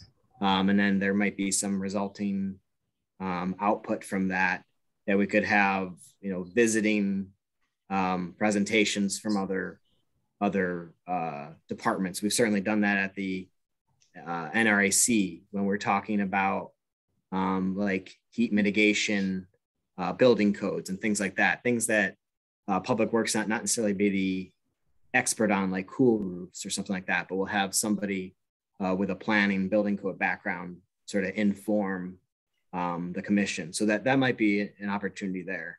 Because one of the things though, and I know that my fellow commissioners Dunlap and Lou might be more obviously with the expertise, is that when we start thinking about the construction and some of the units that might be going in for housing, and knowing that a lot of the Caltrans properties didn't have and don't have a lot of parking, however they're developed, that could possibly impact how we look at our preferred parking situation. Because if we're going to be developing and there's not a lot of parking, but, you know, people are going to have cars or vehicles, how do we want to handle that as we would put them on the streets? So there's I just think that we need to think kind of big picture of how, again, all of these things are going to be, you know, functioning together and could impact other aspects of the city and decisions. Yeah, that's a very good point. I see on our previous work plan, we had like a private development project briefing from planning. So, you know, assuming, and we've been directed to do this, so it's more than an assumption that Public Works works in hand with community development planning to develop that preferential parking policy. you could expect to have our community development folks come over and talk about where it is, and MTech can generate input that Public Works can foster into that project, and then you receive an update on it. But yeah, that makes a whole lot of sense wherever the transportation touches those strategic plan elements like preferential parking. Thank you, Ted. Commissioner Dunlap. Thank you. And I'm probably not going to say this like very like eloquently, but I'll try to be like honest and candid. Like, I mean, I've probably brought up a lot of concerns as well as like a lot of commissioners, and at the same time, like, I don't want to spend 4 hours here on a commission night talking about a program or project that that your team, Director Gerber, doesn't have the time or the capacity to like implement. And I don't want us to like derail moving projects forward and getting these out there. So when I think about this strategic plan, you probably did like the SWOT analysis in school, like strengths, weaknesses, opportunities, and threats.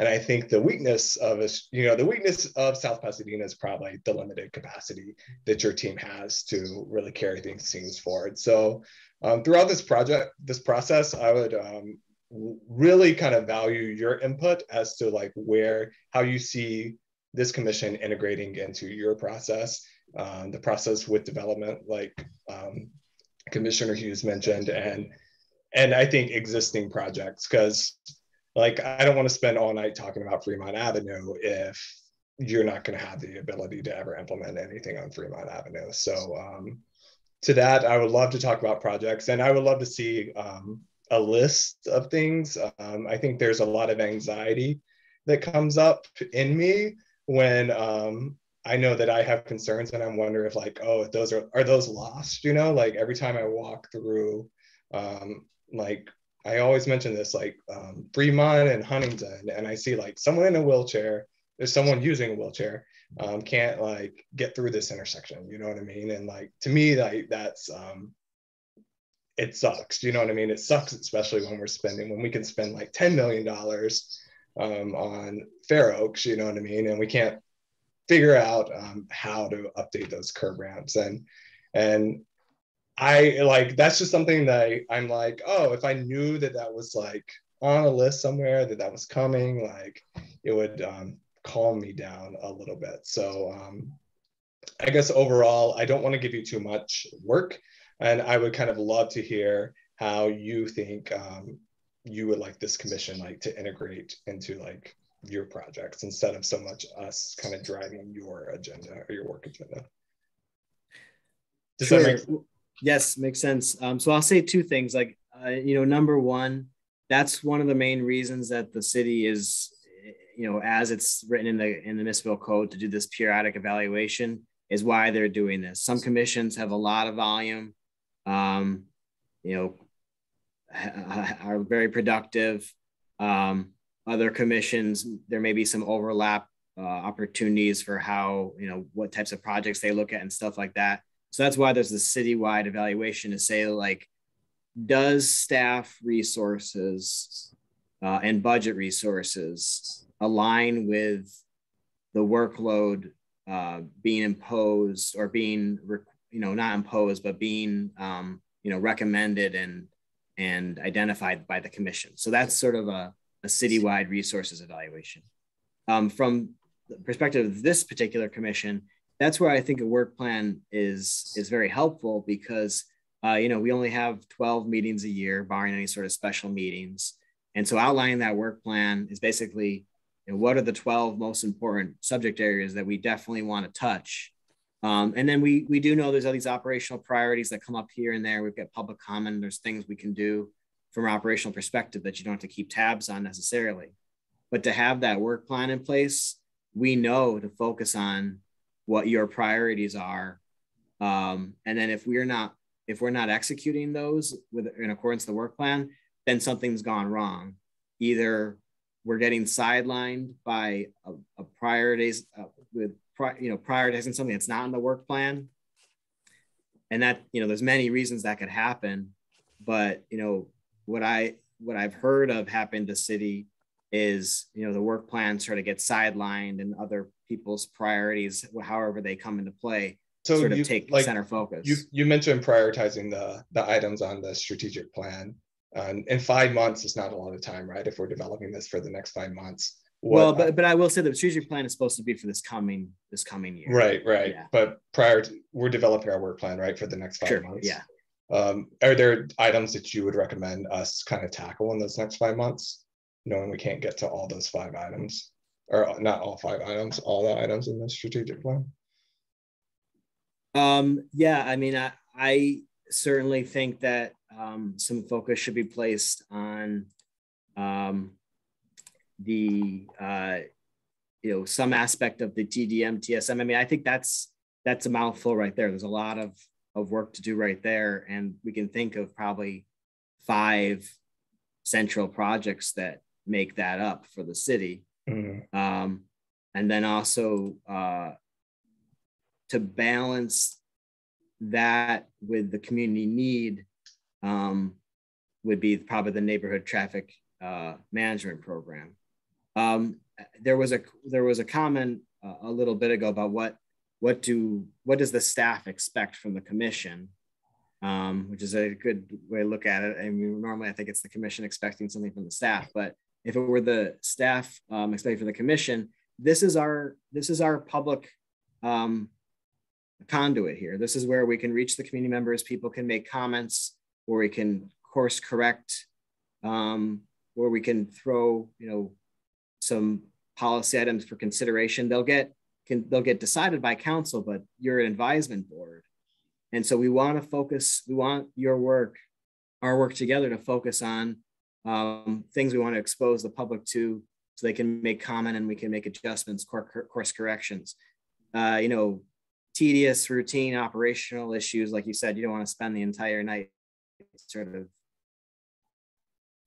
mired in that kind of stuff. We don't necessarily need to hit there.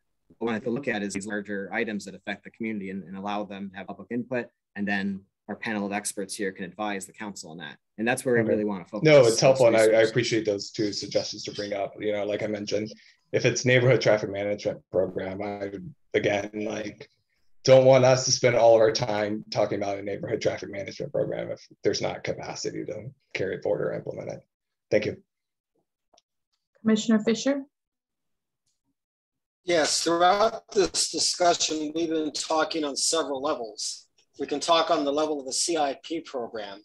And because there's usually special funding associated with the CIP program, those projects ultimately are not going to get lost. They may be delayed, but they're not going to get lost.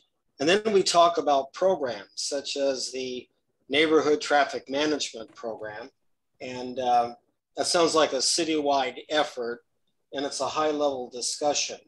And generally, that's not going to get too lost because it's in the strategic plan.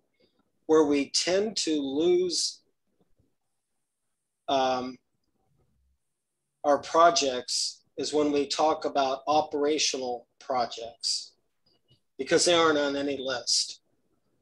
And they need to be on a list, because with the passage of time or with the turnover of staff, we have found that, you know, we'll ask, what happened to the railroad crossing projects?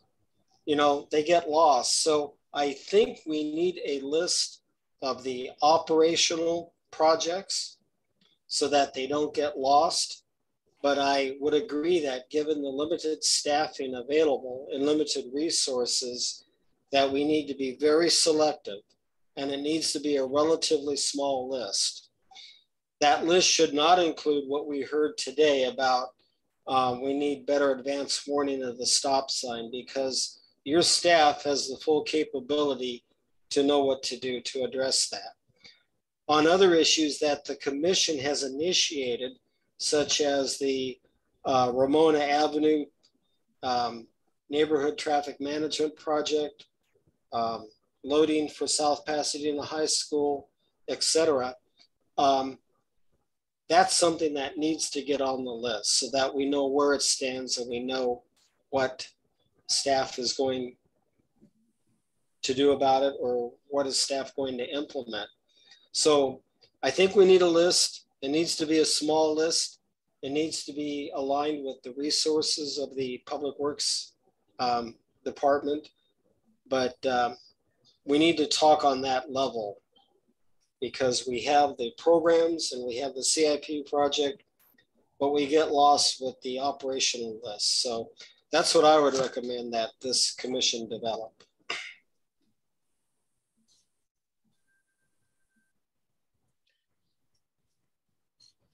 Okay, so I don't see any more hands at the moment. So I was jotting down a lot of notes. So a couple of things.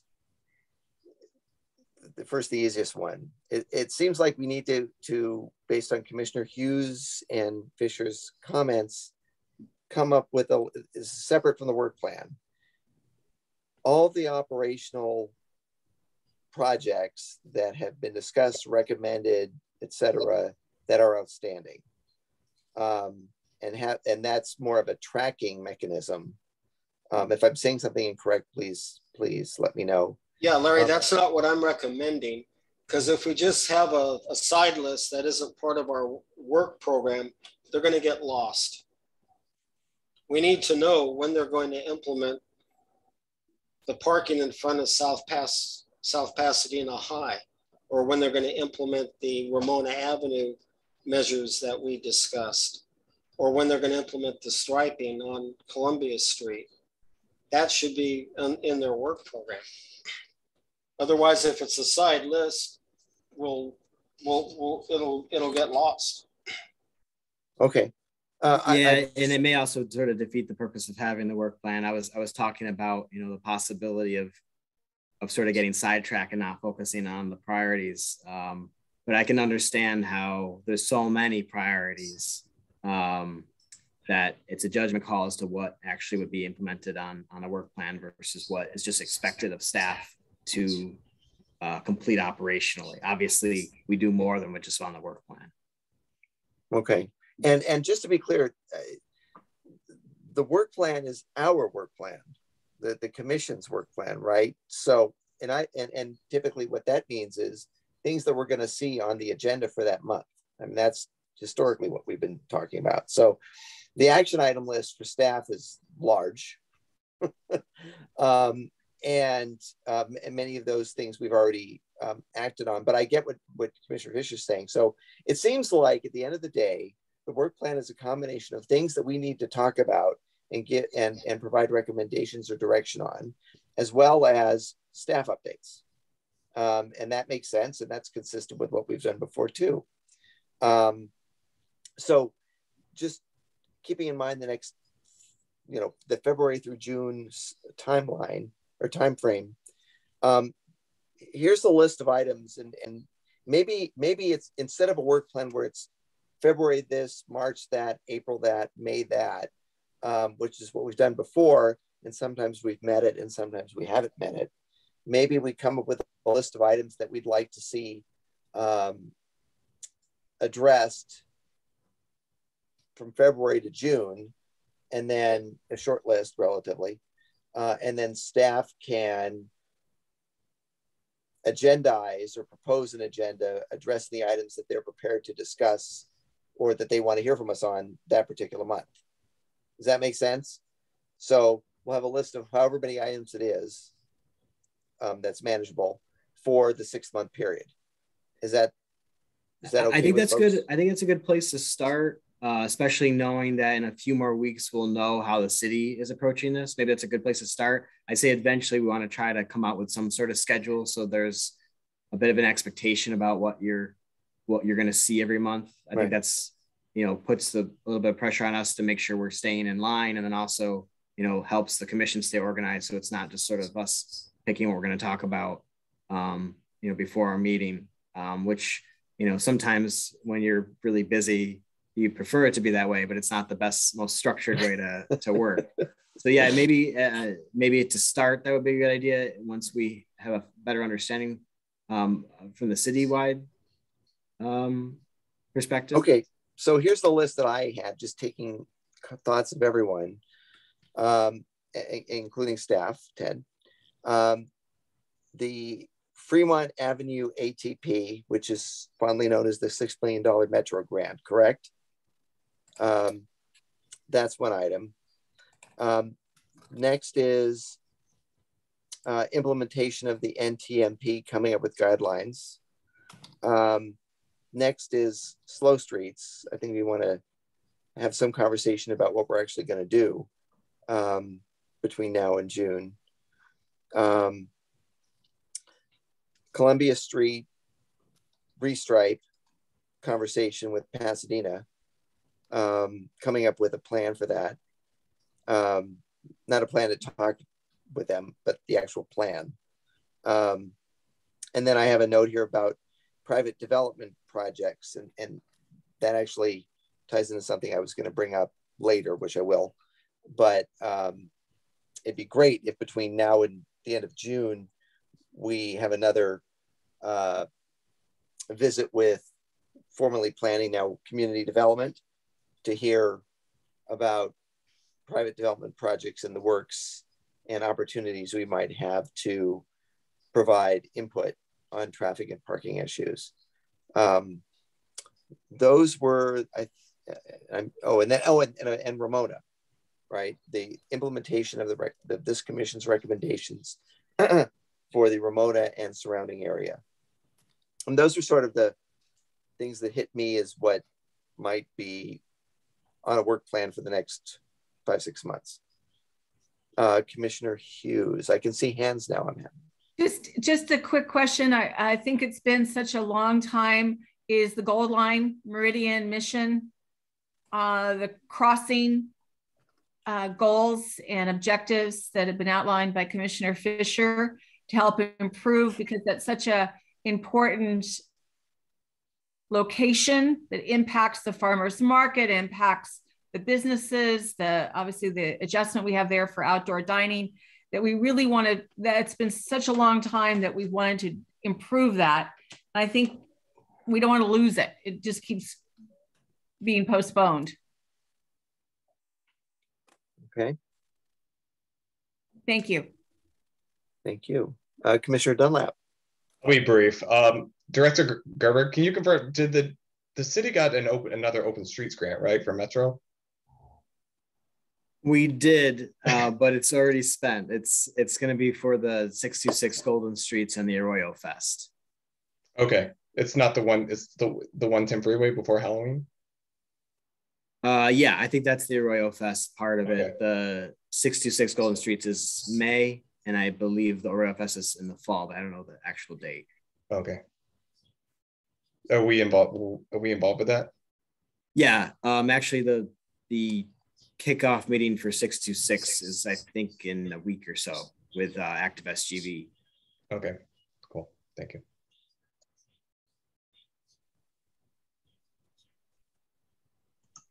Chair, don't forget about public comment as well. Not that I have any, but just don't forget. Thank you. You're welcome. All right. So with that advice, why don't we open it up and see if there's anyone in the public who wants to comment on this agenda item, which essentially is the work plan for this commission for at least the near term, the next 5-6 months, or even more broadly. Is there anybody who would like to submit any comment on that?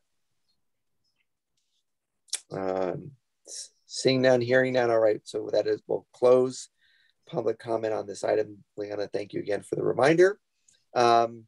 So what do folks think about coming up with this, relatively short list of items for February through June? Basically Fremont, NTMP implementation, slow streets, private development project presentation, Columbia Street restripe, which is in conversation or concert with the City of Pasadena, Ramona NTMP, which is mostly status of implementation, and then again, mostly status, implementation of improvements for efficiency at the intersection of Meridian and Mission, particularly the Metro, the Gold Line crossing. Do people think that is acceptable? Does staff think that's something that's doable in terms of covering these topics between now and the end of June? I think that may be a good list. Can you just very briefly refresh my memory on what Fremont is, what the NTMP is, and what the private development projects entails? So private development, I'll take them in order of ease of addressing. So private development project, that's, we had a presentation, I believe, last February, so almost a year ago, from planning staff about private development projects in the works and opening up lines of communication for providing input on traffic and parking impacts. And there were supposed to be last year one, if not two, additional opportunities for us to communicate with planning staff, but those didn't happen in large part because of just the changes in planning staff and the reworking of that department. So it seems like now that it will have been another year to have them come back and update us on the status of private development projects that have been approved or are in the approval process, and sort of renew the invitation for us to be involved in providing input. That's that one. Okay. NTMP, that mostly came from our director, which is the suggestion that we can provide input on putting together guidelines for implementing the NTMP once approved by City Council. And then last, but certainly not least, and we may need Mr. Gerber to elaborate, but with regard to the Fremont Avenue, moving forward with implementation of, or development of a plan for projects using the $6 million grant. And I think that the most immediate action item that Ted mentioned was putting together an RFP to engage an outside expert to assist us in that process. So that's my understanding of those three. Am I close?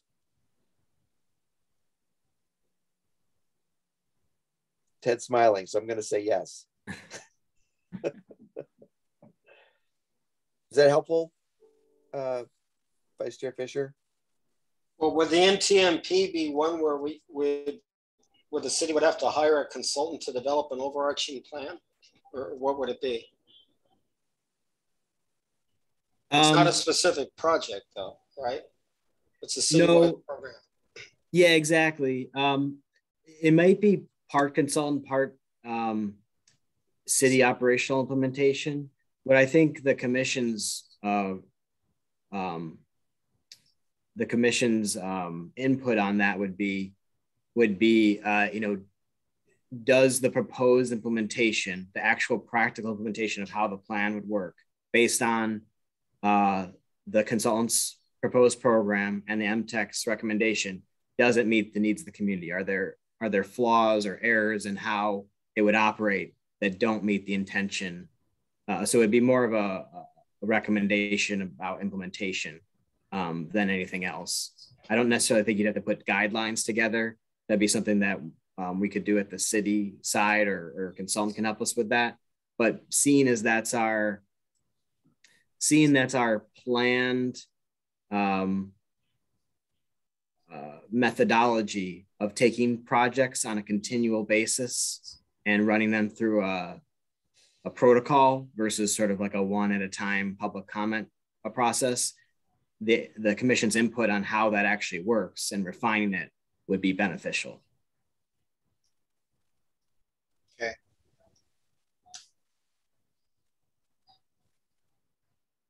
Oh, I'm sorry, Commissioner Liu. Oh, thanks, Chair Abelson.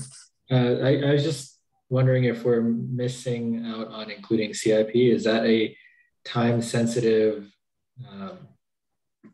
subject that we need to review or discuss before adoption of next year's CIP, or do you guys, the city staff, not need our help with that, or is that good to go, I guess? We could certainly bring that forward as an update, but I'm not too concerned of any risk there because, as Vice Chair Fisher mentioned, these are large scale projects that we already have everything on the list. Really, the work for us, meaning city staff, is scheduling the outlay of how that will work over the course of several years and how to secure grant funding and make sure we meet grant requirements and stuff like that. There's not a, it would be good to keep the commission informed on how that's working, but the input is largely already been collected and the rest of it's almost like a budgetary process. Okay, that's great to hear. I don't want to add it then. I don't think this list needs to get any longer. Thank you.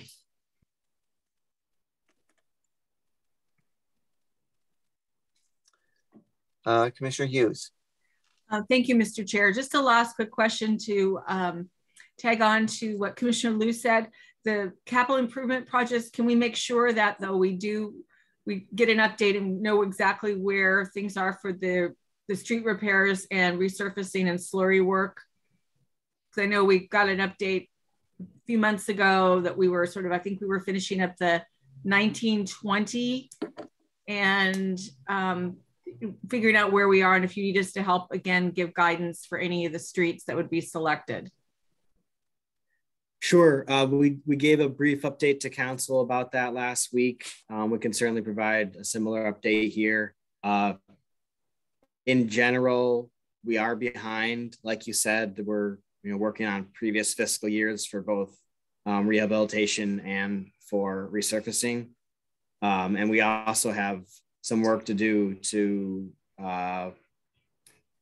figure out some grant funding complications that we have for SB1 funding that, between the city's contribution and the state's contribution, sort of how to figure that out. So we're working on a strategy there, but we can certainly give an update. Thank you, Ted. Just a thought to Commissioner Hughes's point. I was looking at last year's plan and I see that we had for June an action item, draft SB1 street resolution. And it was going to us in June because the deadline for city council approval was July. So I'm just wondering if that's something that we should. Yeah, pardon me. It's cleaning time over here. I don't know if you can hear me over the vacuum cleaner. Okay. No worries. Yes, I think we should certainly revisit that because of the dynamic that the city's in right now with still working on past projects, and there's a shortfall in the funding. We may or may not have a deadline this fiscal year to select streets for SB1 funding. It's just something we'll have to keep our eye on and keep you posted, and certainly be figured out by then because it has to be figured out for the CIP process. Okay, thank you. Just making sure there aren't any other hands here. Okay, so here's what I have now. Just really high level.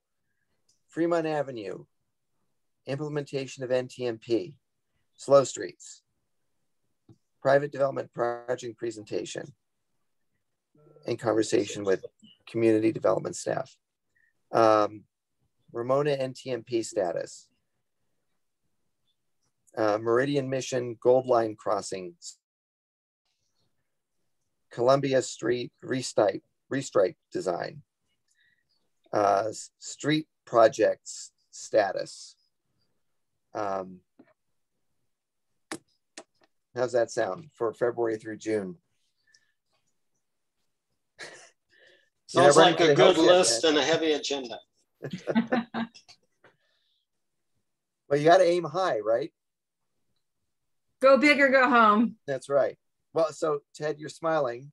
Is that Well, I'll just say it is a lot. It is a lot. You know, our staff isn't exactly at a steady state right now. As you know, we've got one engineer on staff. We're short two. We're trying to recruit. We've got COVID going on, but I think since some of these projects are already underway, that it's a good list to start from. And like I said, we'll know more next month of how this should look. So when we formalize the plan, I think we'll know more in a month. So I think it's a good place to start. Okay. And maybe we can call it work plan goals for February through June.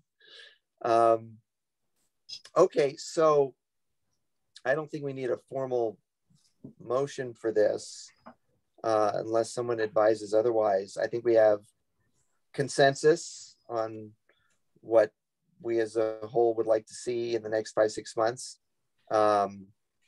So if you would like, I don't know how you want to put this together. I mean, really at this point, it's a list of projects or discussion points for the next, what is it, 5 months? So do we need to do something formal? Should staff be putting together a list that we approve next meeting, or you have the list and we're good to go? So I think next meeting is the 15th, or is it the 8th? I'm trying to look ahead here. Third Tuesday, yeah. So I think it may coincide with that council special meeting. So I think what we'll do is we'll take the list, and depending on the outcome of that meeting, we'll either present it as a formal list or we'll bring it back as an agenda item to talk about how the work plan will work. Again, knowing that those are the priorities. So we've already done the hard work in terms of prioritizing what the goals are, regardless of whether it's a 12-month thing or a 4-month thing or a 6-month thing. We've done that work here tonight. So we'll just, we'll bring it back in some sort of formal structure, just depending on how things work out next month. Okay, that sounds good. Thank you, Ted. Any final words on this topic? Okay, hearing none. Well, thank you all. I think it was a fantastic conversation, and I think we have at least some direction moving forward. And I know we all have very high and voluminous goals, but we're starting somewhere, and hopefully we can move forward on some of these items in the short term. So thank you all for that. Next up on the agenda, item 5, selection of officers. So we're at the top of the year, and typically this is when we reorganize. So I asked staff to put it on the agenda, but before the commission discusses, Ted, anything you'd like to share with us?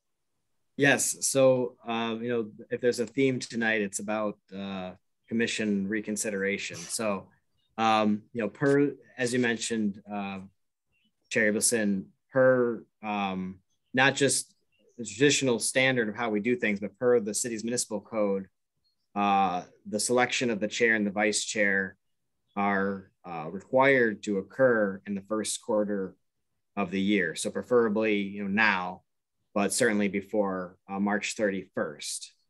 So given that the city is reconsidering how the commissions will operate overall, staff's recommending that you actually postpone the selection until that time, probably the March MTech meeting, until we can understand fully what the council's direction is on commission organization. So that's the staff's recommendation, is to hold off on that process of establishing chair and vice chair.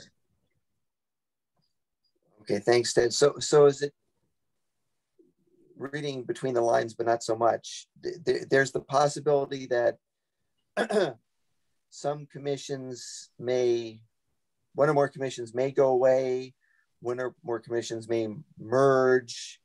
So there's some uncertainty there. Is that? Yes, there is a possibility of that across the city. So I'll share that in the public works assessment that was done last year, it was recommended that the amount of workload for the public works department to administer 3 commissions is not congruent to other cities of this size. And also not in line with the staff resources assigned for the commission for the 3 commissions. So it was recommended that there is some sort of combination considered for commissions. Now it's just a recommendation. The city manager's office actually is undertaking an evaluation of all the commissions, and they've taken a look at the work plans and taken a look at the goals and what types of the municipal code as to what the charter is for each commission. And they'll make some sort of recommendation. There'll be a council discussion on the item. I don't know exactly what that's going to be yet, but it very much could, it's very likely that it could be some sort of consolidation. So hence, the items we talked about a temporary work plan, and then also considering holding on making insert of chair or vice chair appointments at this time. Okay, thank you. All right, I'll open it up to the commission. Any questions of staff? What are your thoughts? Are you willing to live with me as chair for another few months, or are you itching to get rid of me?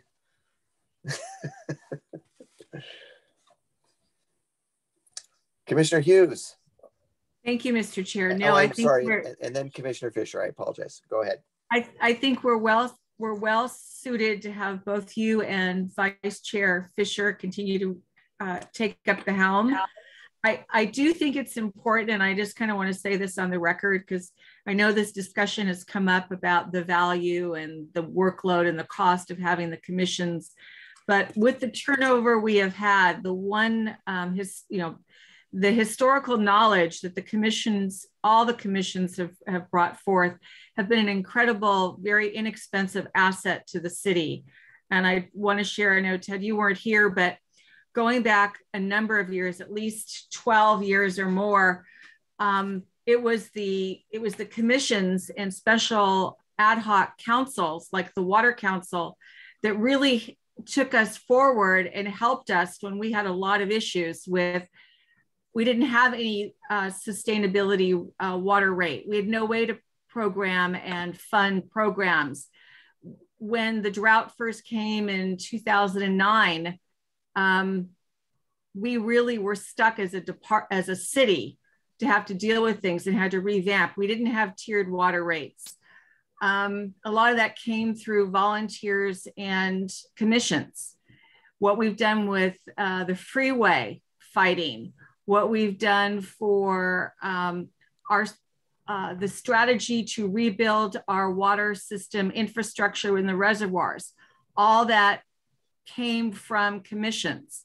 So I worry that we get, no offense to you, Ted, but often we get an outside group that comes, and God knows we've had turnover, and with ideas, and we look at dollars and cents, but then we need to really look at the big picture often and the value that the commissions bring to the city at often a no cost to the city in the sense of all the knowledge that you bring forth.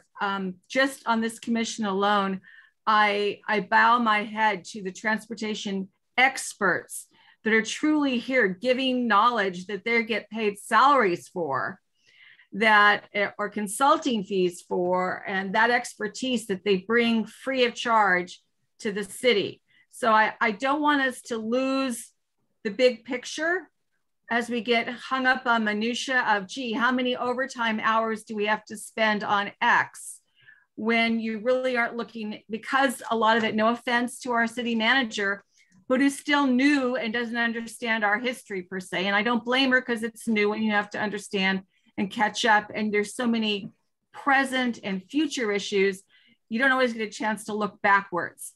but I just want to put it on the record that there's a lot of value that the volunteers in this community provide, and I don't want that lost.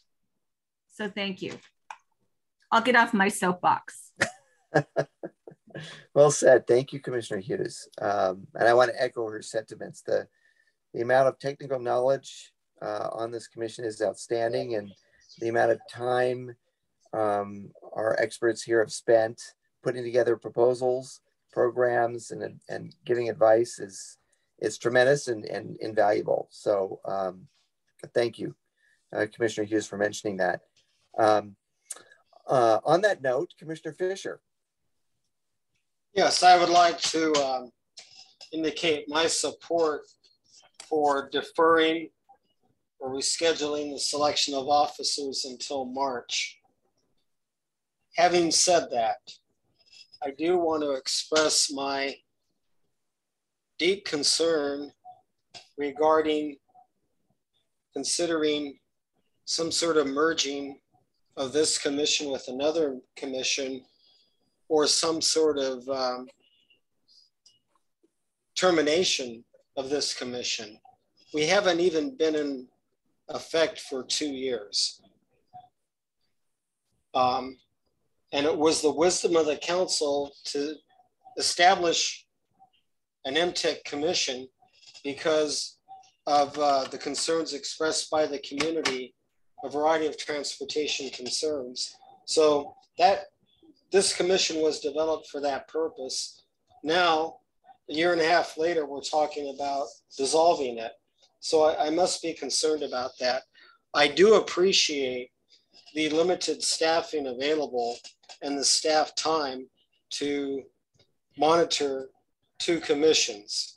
I can't imagine all the dedicated time you're putting in, Ted, to manage these 2 commissions. But still, in time, the pandemic will go away, and in time, staffing will be restored. And I think we need to look ahead for that scenario. So I do appreciate the limited staff available, but also recognize that there are tremendous resources on this commission with a lot of expertise.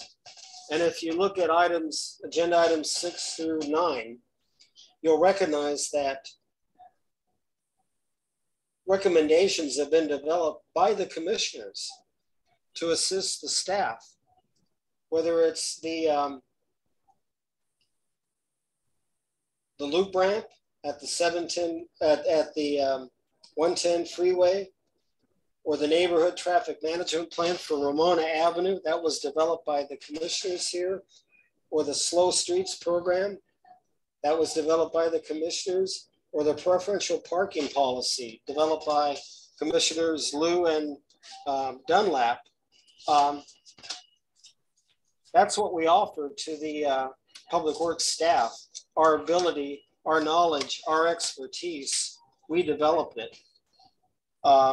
And so I would like to convey my strong belief that we need to continue this commission in its form and continue to assist the public works staff in developing programs and projects for the city of South Pasadena.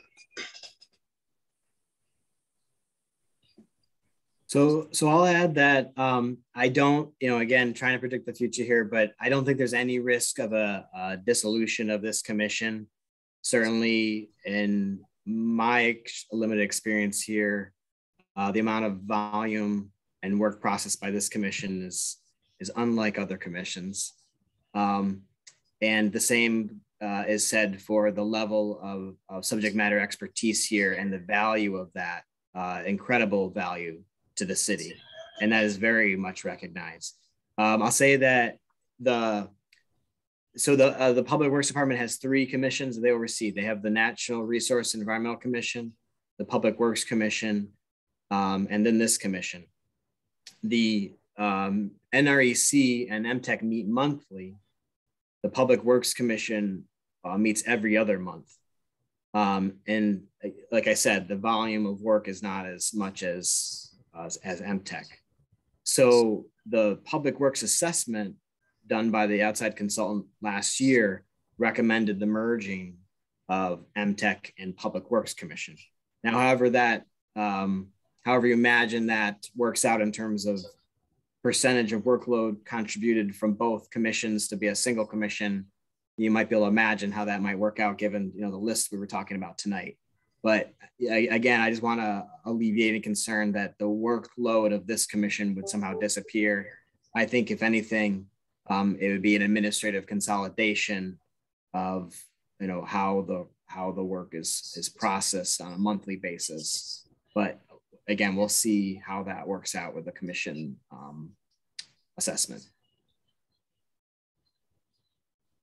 For what it's worth. Thank you both. I'm sure I've already spoken with Ted about this, but the irony is not lost that three of us were on the original Public Works Commission, out of which, was generated this new commission as well as the new form of the current Public Works Commission. So it would be interesting to see that the two merged again. I would say though, of our time spent on the prior Public Works Commission, I would say the vast majority of it was spent on transportation, traffic anyway. So to the extent there is a merger, it may not make much of a difference in terms of whatever the newly merged commission ends up dealing with. But I guess we'll see. Whatever helps staff out, I think is worthwhile pursuing, because it's clear that you are stretched and strained. So with that, I'm just looking for hands. Okay, so sorry, Commissioner Dunlap. Sorry, one more thing. And I guess I wasn't really prepared for this item. I didn't know, you know what I mean? Like, I hadn't heard through the rumor mill that possible consolidation. But again, I think I want to recognize, I mean, you kind of mentioned the technical experts, but I think about you, Chair Abelson, and Commissioner Hughes. I learned so much just about the history of South Pasadena and our community, and just the institutional knowledge that you bring to this. It's one thing to come in here as like a quote unquote technical expert and say like, oh yeah, I think we should put a curb extension here or whatever, or signal. It's a lot different just to kind of know the history of kind of the inner workings of the city and like the community support and where there's buy-in. So I agree, like it's great to have more voices and more community members being able to provide input into the decisions. And I think it only makes like the work that the city does a lot better. And if it's administratively, I wish that whatever could happen so that more people even could really participate in the city. It's an absolute honor to get to serve the city that we live in. So, and it's an honor and a blessing to really like live in the city too. I feel really grateful to live here. So I say that too, like as many voices, as many people at the table that we can have as possible. Better. But sorry, I didn't have it. I guess I wasn't aware that we were consolidating or thinking about consolidating, but I just want to express, I would hate for these meetings to go 6 hours. You know what I mean? Like we already talked long enough. I can't imagine adding some stormwater projects on top of this, and you know what I mean, some sewer projects or whatever's on the Public Works Commission agenda. If we go over 4 hours, I will send you my billable rate. But thank you. Thank you, Commissioner Dunlap. Very much appreciated, and wonderful comments. I think everybody's made a lot of very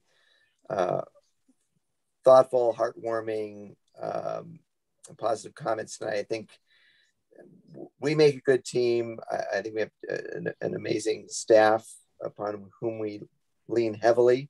And I'm hoping that we can all continue working together in some way, shape, or form. But for now, we continue. So I didn't hear any strenuous objection to staff's suggestion that we postpone the selection of officers and reorganization until, and Ted, what month is it? April that you're thinking, or? Well, the municipal code requires that we do it in the first quarter. So I think at the maximum it'd be the March meeting, March 15th. And I think that would provide adequate time to, again, I don't know, to understand more what the direction will be from the council, likely in February. Okay, so by mid-March, we'll know our fate. I think so. I don't, I never know. The item can get continued or pushed back or reevaluated. But the municipal code is municipal code. So I think we have to do the selection regardless of what might happen. So my only recommendation is that we wait as allowed by the code. Okay, so just thank you. So I'll just wrap it up by moving that we postpone the selection of officers for this commission until the March 2022 meeting. Is there a second? Okay, Commissioner Hughes seconds.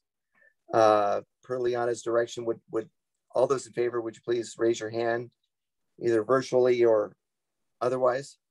All right, I think I count 5 hands. All right, so that motion passes 5-0. Okay, great. Thanks very much. Another great discussion.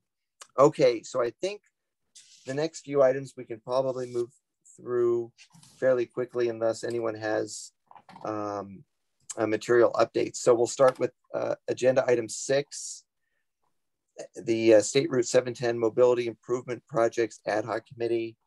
Basically, that's the Rogan Funds project, that's the Measure R projects, that's the loop ramp concept. I'll start with staff. Or Ted, do you have anything that you would like to share with us in this regard? Sure, just a couple items. So we have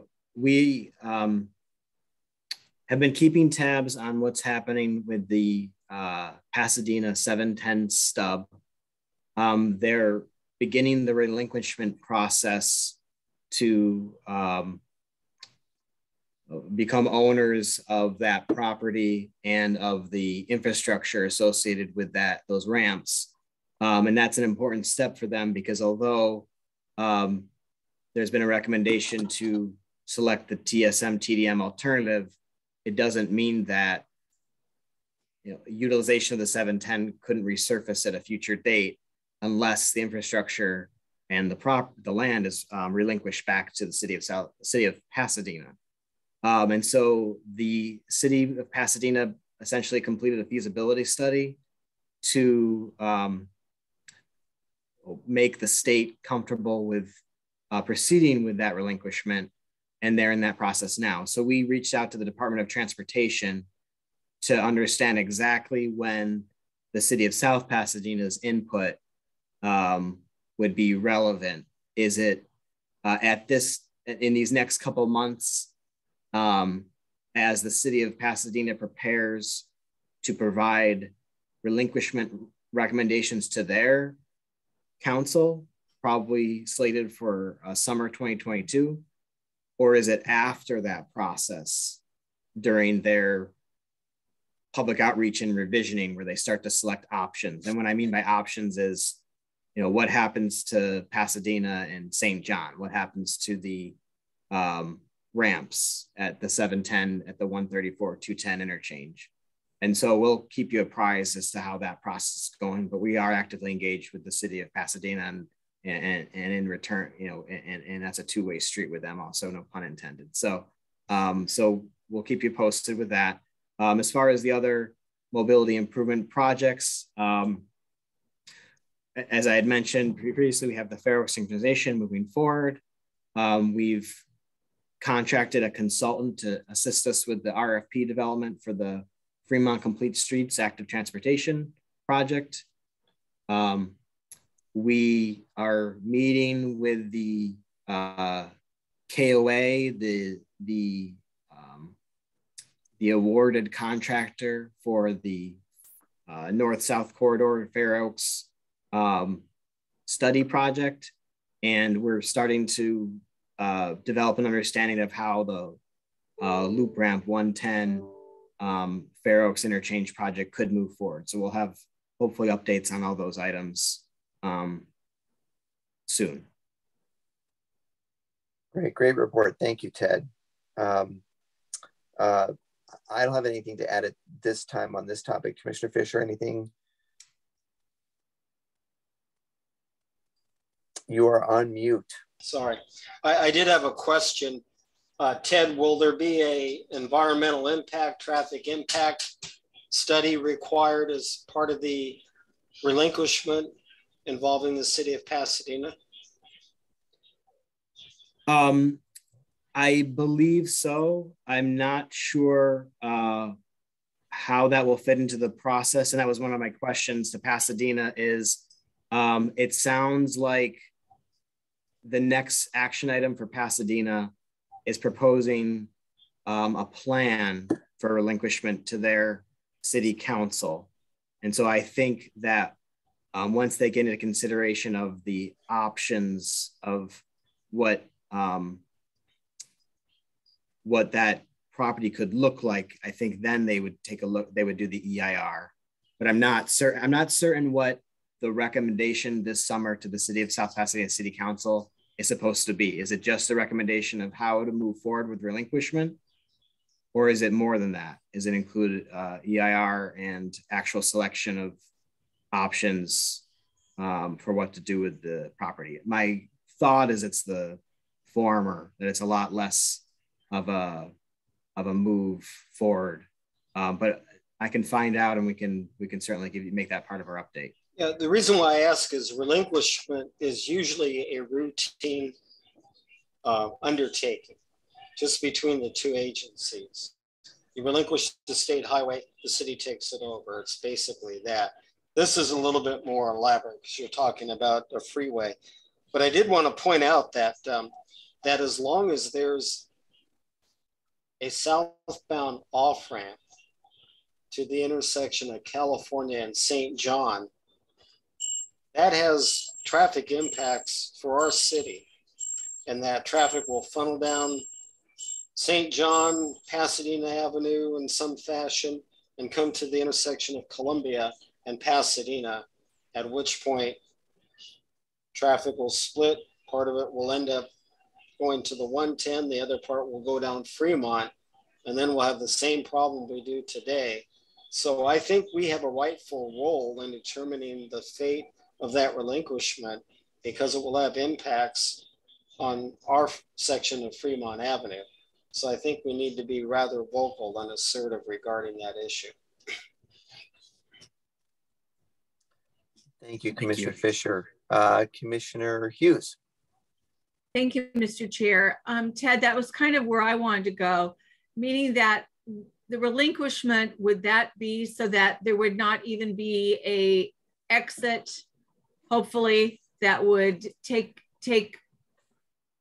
the traffic down from, you pass the Del Mar exit to the St. John Pasadena exit, that all of that, potentially there would be no other exit there. You would literally have their connection to the 210. You then continue on the 134, and then hopefully that would not exist if they're thinking about really relinquishing all of that area and that land back to Pasadena. Or is that something, again, that to what Commissioner Fisher was addressing, that we could voice that should be the whole plan? That if you're going to stop it, stop it. So you don't end up with a half measure. So the options that we saw in their feasibility study to convince the state that the relinquishment was indeed feasible, it did look like the options included some sort of southbound and northbound connection to St. John and Pasadena. The question was, what do those look like? Are they one way in each direction, each street? Are they both two-way streets? How does the connection happen? Is it, as it exists now? the ramps are like a little bit farther south, where, how would they restructure the ramps to be to exit more northerly? I could certainly share the document that we reviewed that has the prospective options in it. But to the commission's point, that's why we want to get involved in that process, and we want your voice so that we can echo that back to the city of Pasadena. Because ideally, if we thought about it, if we have to have a southbound ramp, the best way would be to have it and then curve so that you're really directing them over to Fair Oaks and not to St. John and past, that we want the traffic on the major thoroughfare. So you kind of want to direct them that way. And not to, going down straight and getting off at St. John and Pasadena Avenue, or even the Del Mar, that lose all that and make it more eastbound, if you will, until you connect and go over to Fair Oaks. Just my thought. Thank you, Commissioner Hughes. Commissioner Fisher, your hand is still up. Is that from before? It is. So just, I think Ted knows more about this, and there are others who know much more about this than I do. I'm trying to get educated. But that part of this arrangement is that Caltrans has to be accepting of whatever of the new traffic flow arrangement. That I think that's part of the deal. That it's not just the city of Pasadena or city of South Pass wanting it a certain way, but that the Caltrans has to be on board with it. The new plan to move that traffic. I think. Does that sound right, Ted? Yeah, it can negatively affect their freeway operations. Essentially, that's why they had to conduct the feasibility study with those options. But I it's not a but, and I agree with the comments, and specifically, that wherever that southbound stub ends, whether it's Del Mar, California,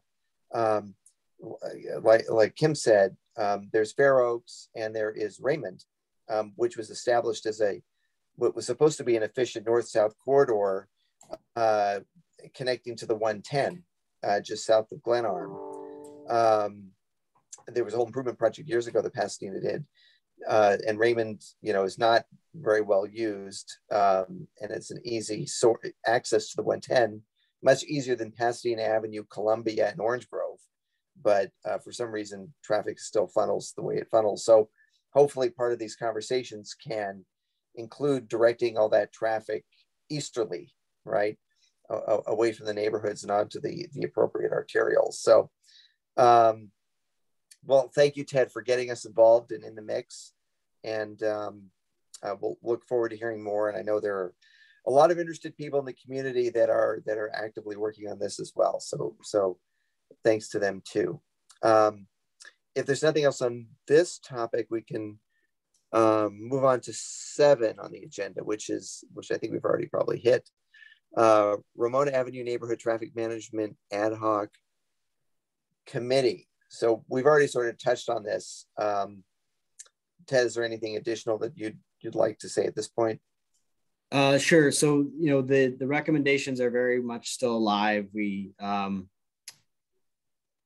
given there's a lot of new faces on our community development team and also our public works team, we've been regularly having meetings to sort of hash out a lot of issues, mostly planning and plan check based and development project based, but also on the heavier transportation side of things, this one in particular. So we are looking at the redesignation of the curbs along Fremont north of Rollin.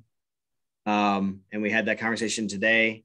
We think that will, as MTech suggested, that could offer some mitigation as far as the high school operations go. But we're also sort of related but separately looking at the congestion on Ramona and Oak as a primarily Holy Family Church issue that we're hoping to discuss with the church shortly to see what other types of mitigation can be done with their operations. We've got some suggestions from MTech as well as the community. And so that's our next step. So we've got a couple pronged approach there. And there was a couple other recommendations that are pretty easy implementations. We're just taking a look at the how to get them done through just our routine operations. So we'll have some more information for you on that, hopefully shortly as well. Okay, great. Thanks very much. Anyone else want to make any comments on this item? And I'm assuming along the way that there are no public comments. None. Okay. All right. Thank you very much, Ted. Let's move on to item 8, COVID-19 Ad Hoc Committee. What can you share with us there? Sure. So since we last talked, we spent a lot of money. We spent the last couple of weeks of the year up to the last day of the year, really just trying to procure things, which is not an easy process. In many cases, we had to, get 3 quotes for things that we were going to buy, where we weren't able to do that, where there was a really specialty item. We had to write justification memos as to, why we were doing that. We looked at other cities' procurement for similar materials so we could utilize their public bidding process in place of our own. So we took a multi-pronged strategy to actually implementing all the procurement directives at the last minute, which was part of our plan because we knew that we had a short amount of time. So we did spend a majority of the money, including the furniture. Manufacturer hasn't begun yet because we have still to select some things like the powder coating colors. And we don't know final prices yet, even though we have the invoices that we got before the end of the year so that we could submit them for grant funding, but things like shipping and stuff like that were not specific targets at the end of the year. So we'll know those numbers hopefully shortly. So some items, smaller items have already arrived at the city here. A lot of the slow streets elements, we received a whole package of delineators and stencils and signs and things like that. There were some things that we couldn't buy just because the vendors closed down. And as hard as we tried to contact their various offices through the US, it was holiday week. So we missed out on some things like marking tape and stuff like that. But nothing too major. There's a few $1,000s here and there that weren't spent on that we expected to spend. And then some items we had to use a credit card versus the invoicing process just to expedite it. And so we had to, that has its own process, and there's limitations on how much we can spend on a given vendor. So all in all, it was pretty successful. So I really appreciate all the commission's hard work for the 2021 component of that project. And the reason I say that is because now it's time for us to pivot and look to 2022. So because the grant funding is no longer available, it's essentially a separate effort as far as procurement goes, but it's a continued effort as far as making use of the work that our consultants have already done.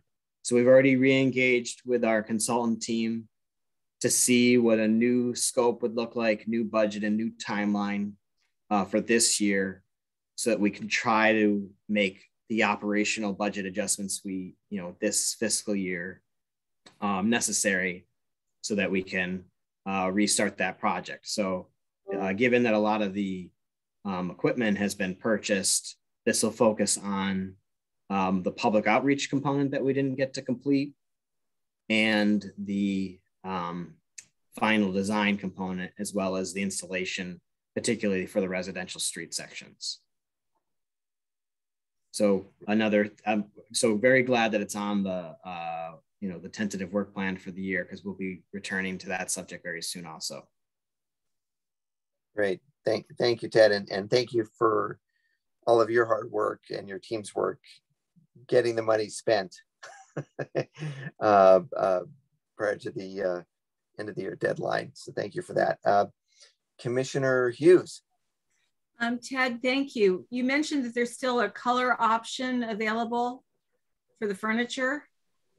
can we make sure that maybe, again, cultural heritage, because there was a concern with the community, and anyway, Joanne Nichols was concerned, that make sure that we get our color scheme to be in keeping with the historic nature of the Mission downtown area, and that whatever color scheme works with sort of the historic look. Yeah, we plan on doing that. It'll be a really limited basis like we did last time, where we don't formally go to the commission, but we sort of ask some commissioners what they think. So what we were trying to do was there's a color palette offered by the manufacturer. So we're trying to match it. You know, you ever tried to match a paint sample to what you're actually buying? You know, just going through that challenge and actually ordering some samples that will get shipped here so we can show them to a couple commissioners and get their input as we process the order. We're trying not to take too long because all this is done. We've already been invoiced. It's just the manufacturers assisting us and saying, well, you know, as we're starting the manufacturing process, you have to pick the colors. So we're getting some guidance from them on that. And they've been very helpful. But yes, that input is very important. So thank you. Great, thank you. And to Ted's point and to Commissioner Hughes's concern, staff did reach out to representatives of different commissions or bodies prior to the end of the year to get our input as part of the ordering process. And that was one of the important concerns that were addressed. Just one question, Ted. So on the residential aspect of this program, in light of the fact that you've received a respectable amount of materials, is there anything that we could start doing now, or do we need to wait for Alta to provide their final design based on the input we provided last month? There's still some work to do. We need a final design. We also need a council adoption. MTech did give their recommendation on the residential street section, so we have that already, but we didn't have time to actually finalize the implementation component of it. We were focused on the expenditure component. So there is some work to do there, and that'll be part of that revised scope with the designer, basically. And there are still some materials that we didn't buy. I think the tape alone was about $6,000 that we couldn't spend, unfortunately. So we'll have to reach into our operational budget to purchase something like that. But certainly we got a lot of the other elements purchased. Okay, great. Thank you. Commissioner Fisher. Yeah, Ted, for the 3 residential streets where measures are identified to be implemented, have you reached out to the residents to inform them of those measures? No, we have not. And that's why, part of this new 2022 process will be the design component, but even more importantly, completing the public outreach component that would gain that acceptance of that residential implementation. So we're looking at trying to contract the entire team, active SGV for the public outreach component. Well, we would assume that the previous consultants, we could use them again, but again, there's a procurement challenge here and new work. But ideally, it would be the existing team that has already done the majority of the work, which was active SGV, Alta, and Arroyo Group. And that contractual outreach process would be funded by your operational budget? Still an outstanding question that we have to figure out, but that's the only way I see doing it. Okay. Thank you. Okay. Thank you both. Any other questions of staff or comments? All right. Seeing none, Ted, thank you for the report, and Commissioner Fisher for your comments. So with that, let's move forward to item 9, preferential parking policy ad hoc committee. This will probably be quick. Ted, anything from you? Yeah, very quick. No, not much movement here. We've had the initial conversations with planning about it. We know that it's part of the council's agenda item. So yeah, stay tuned on this one. Okay, thank you. Anyone else have anything they wish to add on this topic? Okay. I'll just add thanks for the update, Director Gerber, and keep us posted on how we can support that item in the pending, I guess, strategic plan, right? Yes. The draft. So that strategic plan was adopted, but it would be pending how we're going to implement it. But exactly. Okay, great, yes, great, exactly. Great. Cool. Okay, great. All right, thank you both. Moving on, item 10, City Council Liaison Communications. Councilmember Primuth. Yes, good evening, everyone. Thank you for the really focused discussion tonight. I've really enjoyed it. The City Council has a meeting tomorrow night. The agenda has a number of items, one of which is the redistricting process. The City Council is redistricting the 5 districts using the 2020 census data. Last week, you may have seen that the school district published their maps, and those are very interesting looking. And they had, I think, some good rationale for why they adopted them. The City Council's maps aren't even due until April, so school district got a big jump on us. However, there's going to be an issue. And I'm hoping to address that with some technology. We're going to have voters in this year in 4 of the 5 school districts who will be voting, and 2 of the city council districts will be voting. And there'll be quite a lot of overlap. I mean, some residents may have no one to be elected. Some may have, both council and a school board person to be a race going on in their district. So I'm hoping we can have a technology solution in which there's an app that the city would publish and the residents would adopt, and it could tell them by address and location, which school board district they're in, which city council district they're in, which races are going on, and at least give them a little bit of information that way. Of course, mailing things is great, but sometimes it's not great because people don't read it. So, we'll have to use multiple ways to avoid voter confusion in the 2022 election here in South Pasadena. Last week, the council had a study session where we had a deep dive into the CIP. Director Gerber was extremely helpful in breaking down accomplishments, pending projects, future projects, helping the council understand the process by which the CIP is formed and how operating budget is part of fulfilling the CIP. And so that was very helpful. We also heard a more in-depth presentation from the actuary who is part of the process of the council recommending to commit the cell phone tower revenue to the CalPERS program to pay down its pension and OPEB liabilities. So we took a deeper dive into the actuarial report, and I think council direction was to it's the cell phone tower revenue plus about a $500,000 reserve.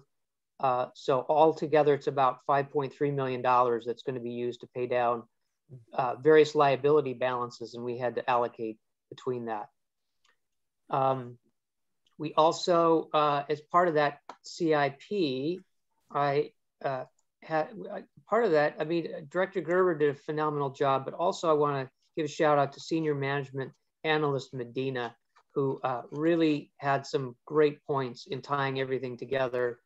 And one of the things that was most impressive is I think they're going to try to work out a mapping system where they're understanding how various funding sources can be applied in the different projects, different types of projects. And I know some coordination goes on there, but there could be a little bit better, tighter planning process.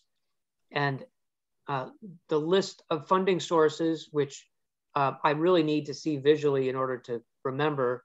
You know, you've got Measure M, Measure R, Measure W, Prop A, Prop C, SB1, gas tax, and Transportation Development Act.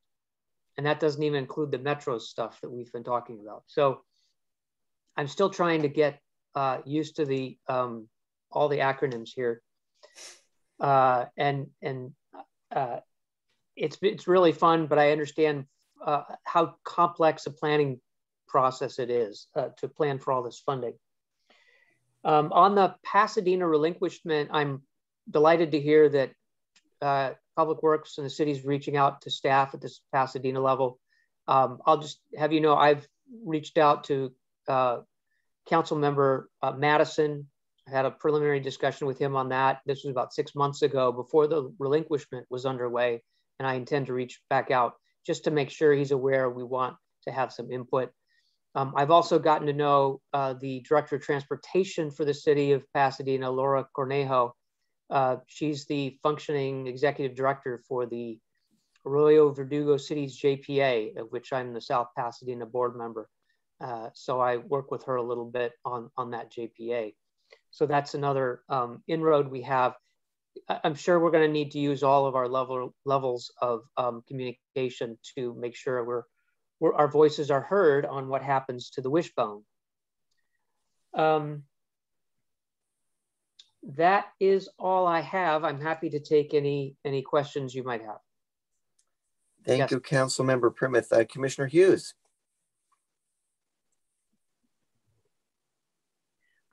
Thank you, Councilmember. One thing I wanted to mention when you talked about funding to put on everyone's radar is our library tax will be up for vote again this year, Measure L.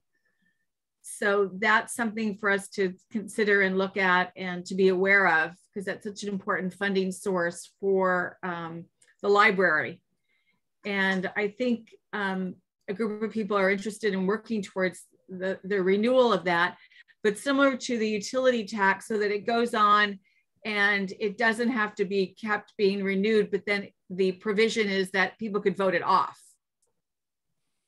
So I just wanted to make mention of that because that will be on our ballot this year. Great, thank you. Right. Thank you, Commissioner Hughes, and thank you, Councilmember Primuth, for the great report. A lot of interesting stuff going on. All right, next up, item 11, Commissioner Communications. Commissioner Dunlap. Thank you, Chair. This may be a little left field, but if you could pass this on, I guess, to the city manager and your communication staff. It's been cool to see the ramped up digital media communications coming out of the city through Instagram. I think there's even like a TikTok and the increased presence on Facebook. As you know, people consume and interact with the city in different ways, and people may not have time to watch commission meetings or sit through council meetings. So I don't know, I've enjoyed kind of getting to know a lot of the city staff through those platforms. It helps the city seem like a more personable, friendly place, and city staff seem like less like an entity. So it's been cool to see that, the things going on, hearing announcements and upcoming events in the city. So I would just encourage y'all, and I think you are, to keep up the good work with that and keep utilizing those platforms. Great, thank you, Commissioner Dunlap. Anyone else? Any comments? Commissioner Hughes.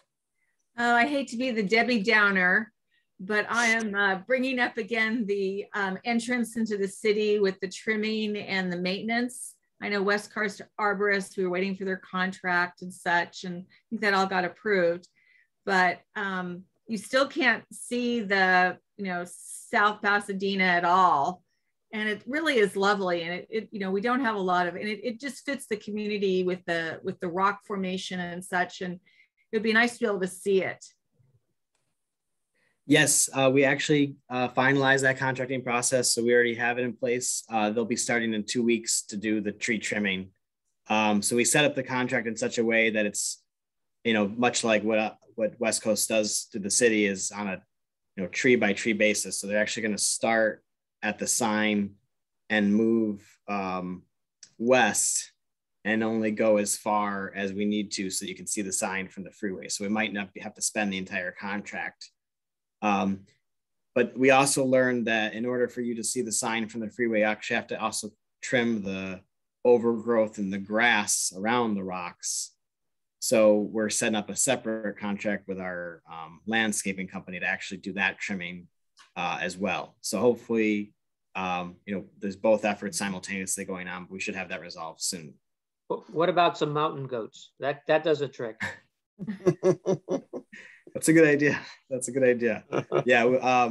Yeah. And we certainly wouldn't need all the ropes and harnesses to access it that way.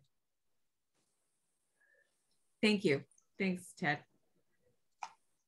It's exciting to hear that that's finally moving forward. That it sounds like within the next month or so, we might be able to see the sign. Is that a fair prediction or too ambitious?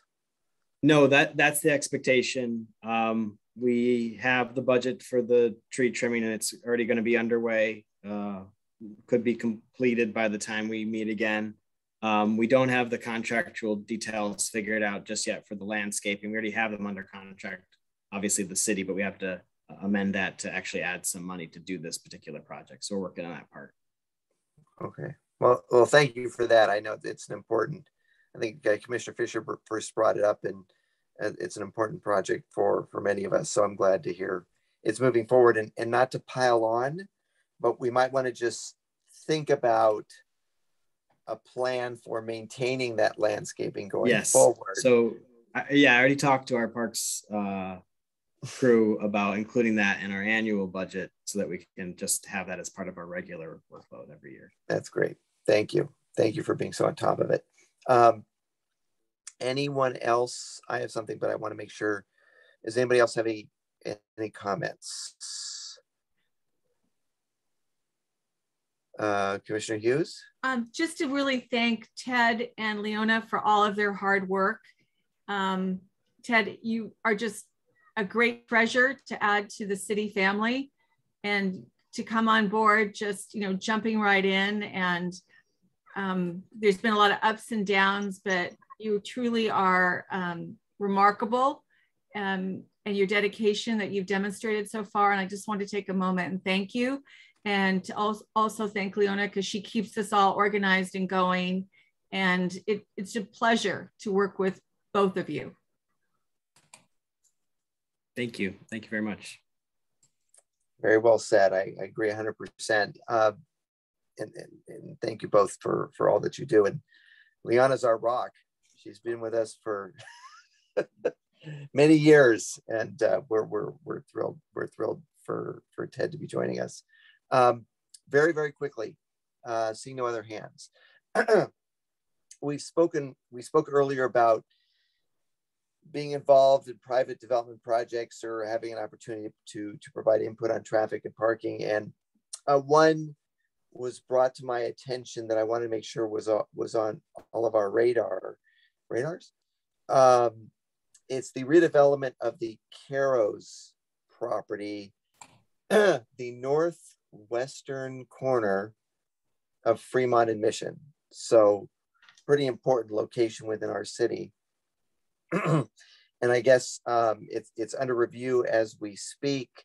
And it seems like that project might be an opportunity for our group to work with planning on dealing with traffic and parking challenges with which I'm sure that project is faced.